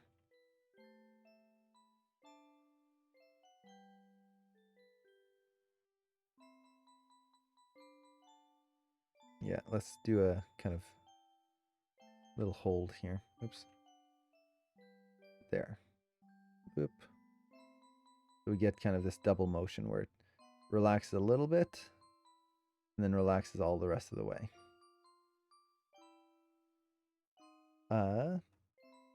Earlier you said cleaning spline won't help the shot to get smoother. I was like, what? Because my friend is busy all the time cleaning splines to make the shot smooth. Did I say smoother? Well, it's not gonna make your, how to put this, splines. No, I think I'm trying to remember what I said. But splines is not, the goal of splines is not to make your shot smoother. That's not the goal of splines. A lot of people, when they start out, they're looking at their curves and they're trying to smooth everything out. They're trying to make it as kind of clean and smooth as possible. That is not the goal. Splining can be smooth, but it shouldn't always be smooth. Over smoothing your splines is one of the best ways of just killing a shot, of making everything that should be interesting and dynamic just boring and mundane. So when you're splining, it's about cleaning up your curves and choosing when they should be smooth and when they shouldn't be. When there should be holds and when the curve should just be a transition. It's making choices. If you're just going into splines for the one purpose of smoothing it, that's the wrong intention for splines. So it's just one of those things to be very careful of. We don't want to get into the habit of losing all of the appeal and interest that we had in a shot as soon as we go into splines, just because, well, it needs to be smooth. I've done that too many times as a student, and I've lost a lot of good work. Or I shouldn't say good work, but work that was like, it's looking pretty good. And then I go into splines and it's all gone. There we go. We've got a shoulder pass now. And I'm not going to worry too much about getting the shoulder pass totally refined. Not until I actually... not until I... What's the word I'm looking for? Not until I play blast. That's the word I'm looking for. The big reason being, if I try to get it perfect right now, I might just be going in the totally wrong direction. So I would much rather kind of build my way up into it a little bit more. So we've got our shoulder pass in there.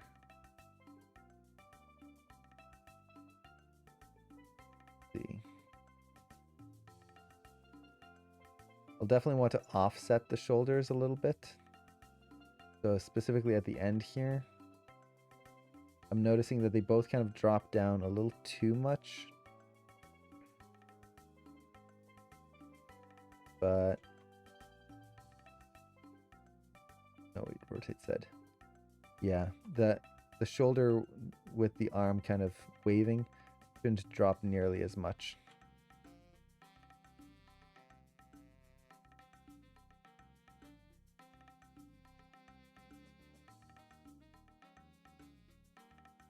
Maybe that's a little too much, too little, I should say. Something like that. Okay.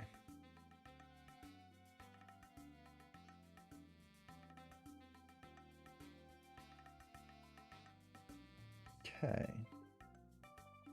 So, with that, the next things I really need to work on would be the arms, the head, and the neck.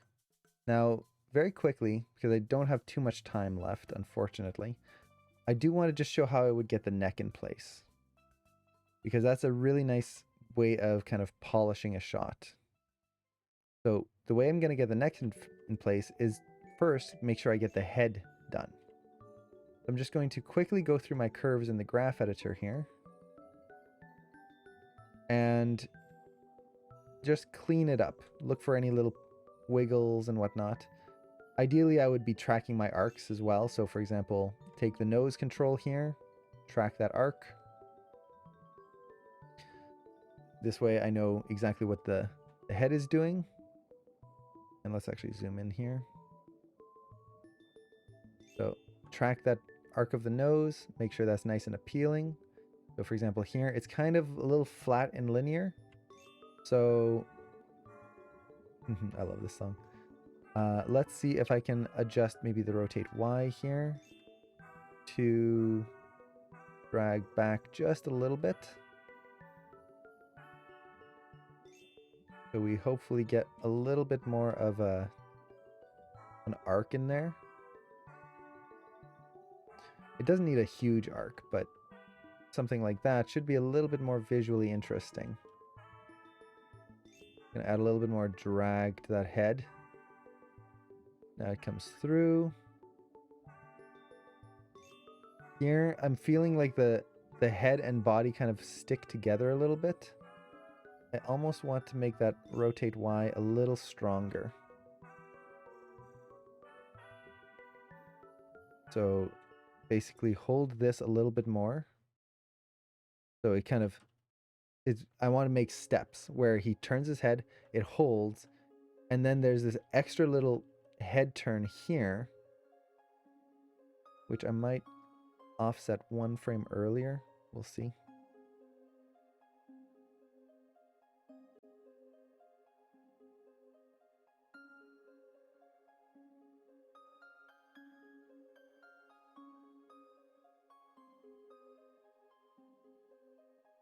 And let's get that head turn to be a little bit more dynamic. So it's this little head turn, this motion right here. I think I can just make it a little bit more visually interesting.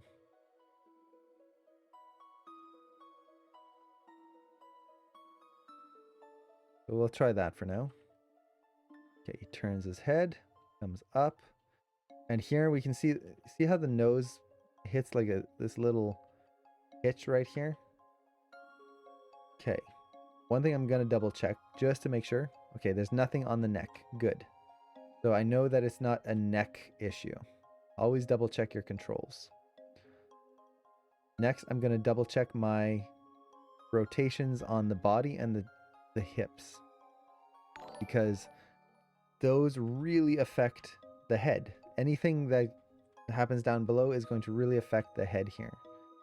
So I just want to double check that my curves down there are not the culprit. Do that first. And then once I know that, I can polish the head. If I go right into the head motion, I might actually just be hiding a pop that's happening in the body or something someplace else. So for example, what happens if I bring that up right here? Okay, yeah, that's definitely not it. But what if I bring that down? Look at that. Smooths that out.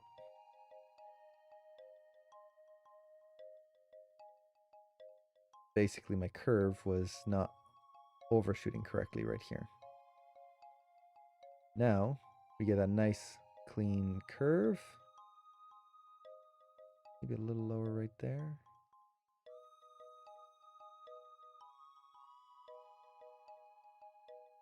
Nice, clean curve. And then I can use the head rotation to refine it even more. So always double check your other curves. It doesn't necessarily mean that they have to be tweaked, but for me personally, I like to make sure that I'm not building on top of mistakes.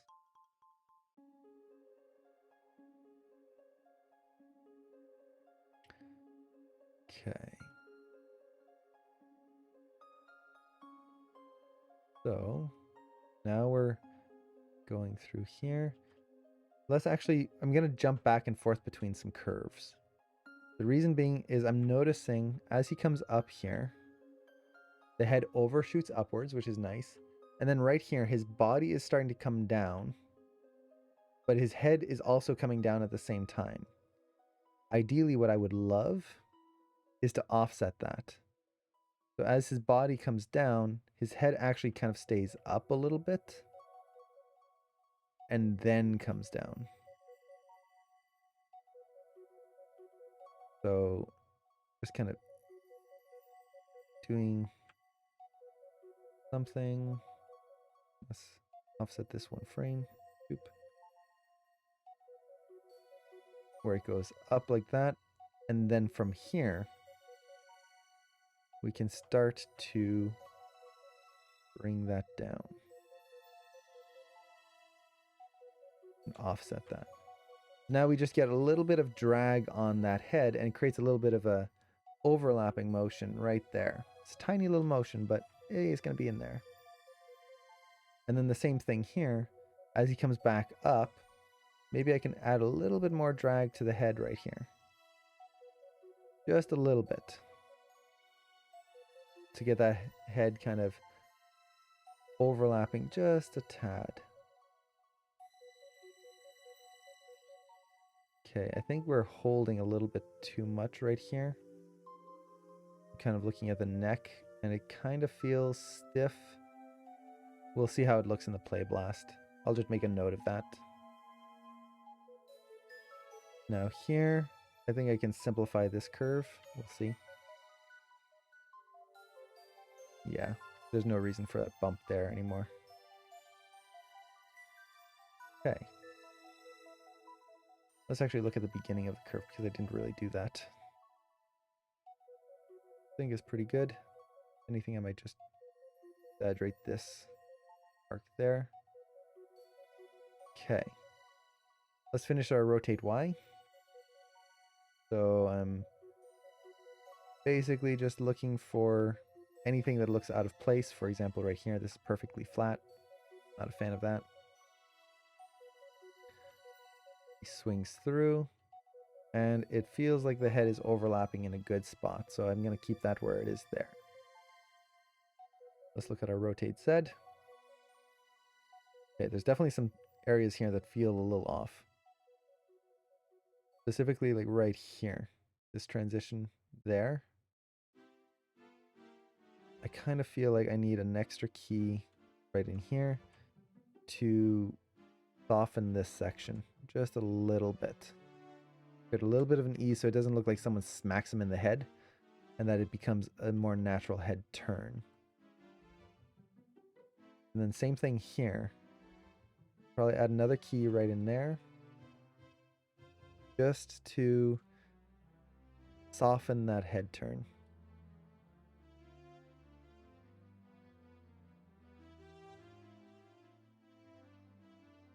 Okay. So basically what I'm trying to do is just take this head section, the way his head kind of overlaps, and not make it mechanical.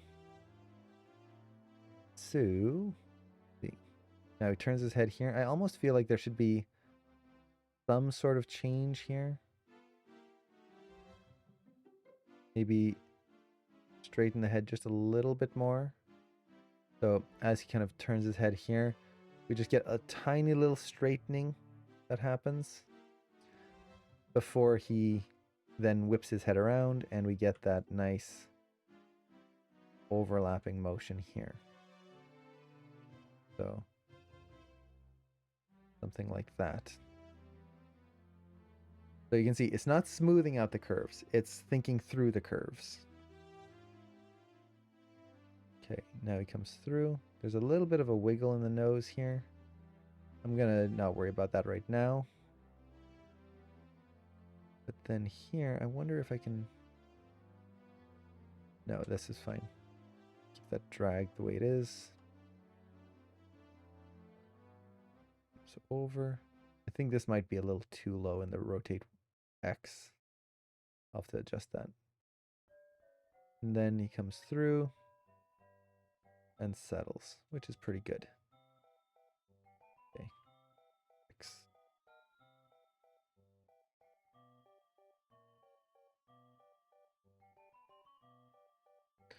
Kind of just take all of this and I'm just going to lower it just a tad.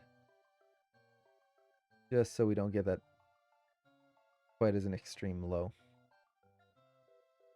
Okay, so we did the head. Let's say, for sake of argument, is pretty much where we want it to be. Now I need to get the neck in place. And the neck is sympathetic to the head, which basically means that as the head goes up and down, the neck goes up and down. As the head goes side to side, the neck goes side to side. And as we twist our head, we get a tiny little twist in the neck as well. So we know that they're sympathetic. We know that they kind of work with each other. So what I'm going to do is just use the animation I have for the head. I'm going to take my curve here, edit, copy, go to the neck. This is going to be the rotate X. And what I'm going to do is I'm just going to delete all my keys that I already had, except for the first one. I'm going to go to edit, paste. And in this case, I want to merge them together. And actually, no, let's hit replace. And the reason why is I want to be able to connect them. So what that'll do is it's going to paste the curve, but it'll start where my original key was right there, instead of just resetting the key. And there we go. Now, let's look at the neck here. And you'll notice, now we've got a lot of motion in that neck. He really straightens his neck, and there's a lot more motion in there. Oh, not bad. It actually adds a lot of personality here. Like, look at that head motion there. Suddenly, that's really dynamic. Now, just for the sake of demonstration, I can also offset it like a couple of frames. And now, the head comes down, and then the neck goes over. And we get this nice overlapping action. Maybe one frame will be enough. Look at that. Pretty much polished. We've got overlapping action. It's beautiful. The only problem is it's moving too much. Our necks don't move that much. Well, X we could probably move that much, but I don't really want to move it that much. I want it to be subtle. So I'll just scale my whole curve. Whoop, bring it down. And because I have buffer curves, I can see where my old curve used to be. And basically just use that as a guide for where the general scale should be. So now we've got neck motion. And I'm just going to look at my extremes. So for example, I want to make sure that the neck doesn't go too far back here. I think is pretty good. If anything, maybe I'll just kind of nudge it forward a little bit, the whole thing. And done. Okay, moving on. Let's do the rotate Z. That's going to be the other big one. So let's copy that. And Sandman, oh, thank you so much for the subscription. Really appreciate that. Thank you so much. I love this song. So at this point, we've got that overlap on the rotate X. Let's do the rotate Z. So we've copied it from the head. Let's go to the neck, rotate Z. Once again, delete all the keys we don't need. Select the first one, and because we have it set to connect, it'll just connect it right there. Now, this curve is especially specific, because if we just use it the way it is now, look at his head motion. Suddenly, we've got this really extreme, like, twisting, and that's not right. Our neck doesn't really move that much in Z. We can exaggerate in animation, of course. We can exaggerate anything in animation. But this is going to make him feel broken. So I'm going to tone that down, way down. I just want to feel it in there, not see it.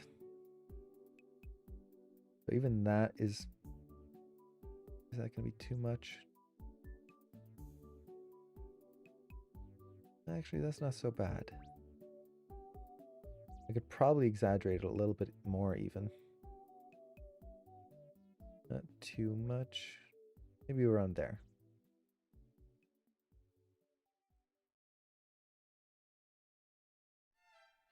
So we've got that. And once again, we could try to offset it one frame.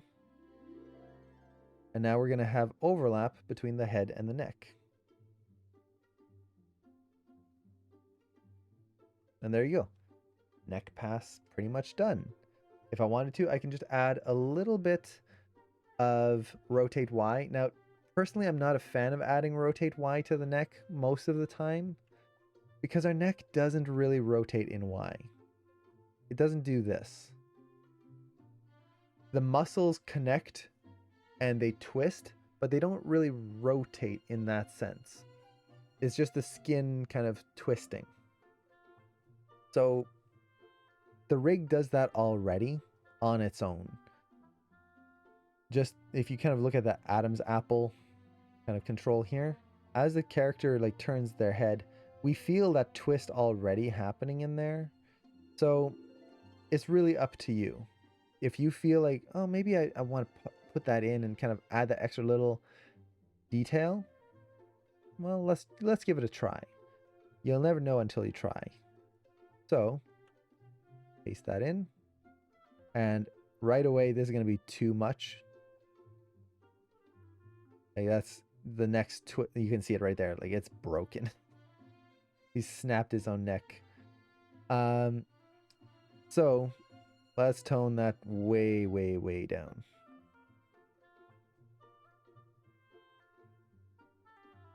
So just a little bit. Now this might even be too much still.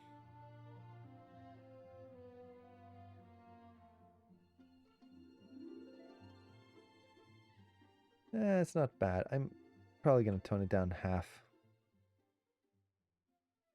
So it's in there. Now this one, I'll probably just leave as is. I won't offset it. Just so that we get a little bit of difference between all the attributes so that they're not all just offset one frame. And there we go. Neck pass, done. We've polished the neck. Because we polished the head first, we now have a literal polished neck that is organic and natural and nice, and it took what?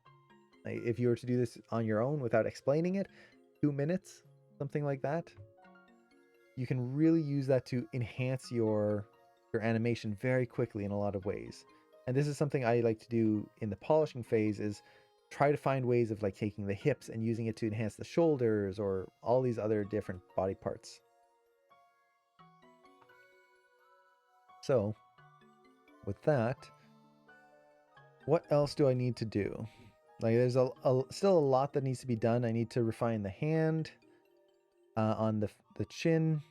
I kind of need to do a facial pass. That's going to be important. I need to really block in a breath pass. I kind of did a little bit more with the shoulders. It's not enough. I need to add the expansion of the chest, a little bit more of head motion to really get that breath in there. So, for example, let's just kind of block that in here. As he starts to breathe in, I could tilt that head down slightly. It's going to be mostly rotate X. Oops, wrong control. So that head kind of comes down. A little too much.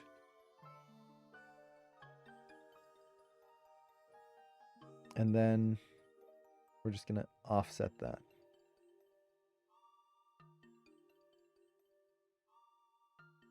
Too much. So head tilts down.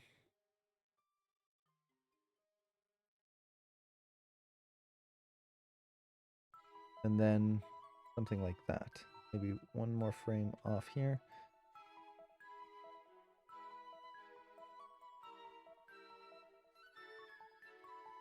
So just kind of refining that motion there.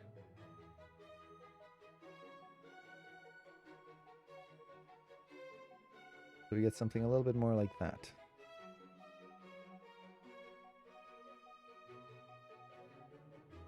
A little too much.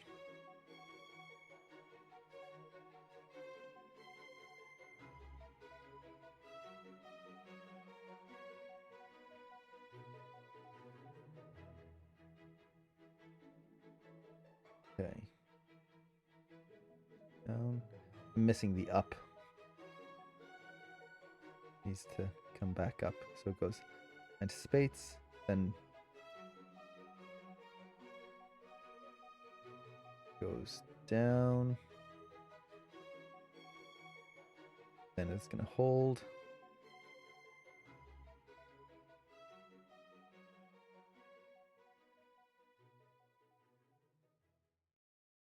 There we go. So just get that nice motion there. Now this is going to pop a little bit right there. Let's is the animbot down in the graph editor? The animbot is right here. It's not in the graph editor. It's just sits on top of the timeline. But yeah, that is Animbot. It's a really nice tool. If you haven't had a chance to use it, I highly recommend it. If you're just learning animation though, I don't recommend using it right away. Learn how to animate without it first. It's just going to make you a more versatile animator later on. Okay. So let's actually call it here because we can keep going forever. The big problem now is I haven't play blasted yet. So I don't know if all of the stuff that we've done today is going to work. Is that a problem? Not really. Because I know what I had before. I still have my buffer curve. So anything that didn't work, I can just kind of reset. And let's call this lines. And if there is something wrong, I can fix it. I can analyze what's going on and then make sure I improve it. And I can compare what I had before, what I have now, and see if maybe I messed something up. And this is kind of a hard thing, especially as a student, to kind of get used to, is you're going to make mistakes. You're going to do a version of your shot, and we'll probably see it here, where something got lost in translation.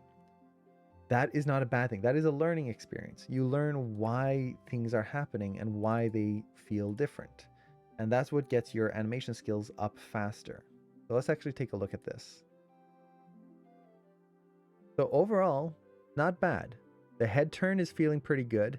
The breath needs more work, of course. We kind of just threw that in like in a minute. So that's going to need a lot of refinement. But overall, kind of looking at the majority of it, it feels tighter. Is it a huge difference? Honestly, no. Because at this point, because I didn't have to fix anything, this is, again, the whole process of doing a good blocking pass is when you go into splines, you don't have to fix everything. I am now just refining what I have and exaggerating certain things. So exaggerating the connection between the hips and the legs, exaggerating the connection between the body and all the different types of motion. And like now we get that nice little swoop at the end. If you watch his head, there's kind of this little arc that we're getting that we didn't have before. Now let's actually compare. So this was the version before. So you can see very similar. Very, very similar. Honestly, most people would go, not much of a difference. But the big thing is that things are feeling connected. This is what goes, or this is what takes a shot from a good shot to a movie quality shot. Not that I'm saying this is movie quality, not at all. But if you look at like Pixar and Disney, they go through that extra level of detail of creating those connections. Things are not moving randomly for no reason. There's this life to everything. So we're starting to get that. Starting. It needs a little bit more. Mostly at this point, the things that, yeah, this is the pro version. The free version is very nice, but if you're going to pay for it, there's two versions. Don't go with the less expensive, go with the pro more expensive version. It's just got a lot more tools. It's not that much more expensive, and it's just going to get you more kind of stuff. It's worth it. Yeah, so I animate all three spine controllers at the same time, and then I'll offset them later. I didn't do that here just because I usually save that for like final polish stuff, but it's definitely something that I like to do, and it makes it a lot easier. So like looking at this, there's a few things that stand out. The shoulders are feeling a little too stiff, which is, to be fair, I just literally blocked them in right here, so I was expecting that. Um, I feel like there's something in the head turn right at the beginning that's missing, or I'll have to frame through that a little bit. It could just be that the hand isn't following the chin properly and is causing something to look weird. Um, the hand is still feeling glued to his chest, the one that's kind of on his ribs. I need to adjust that and make it so it doesn't feel like he's got his arm in a cast.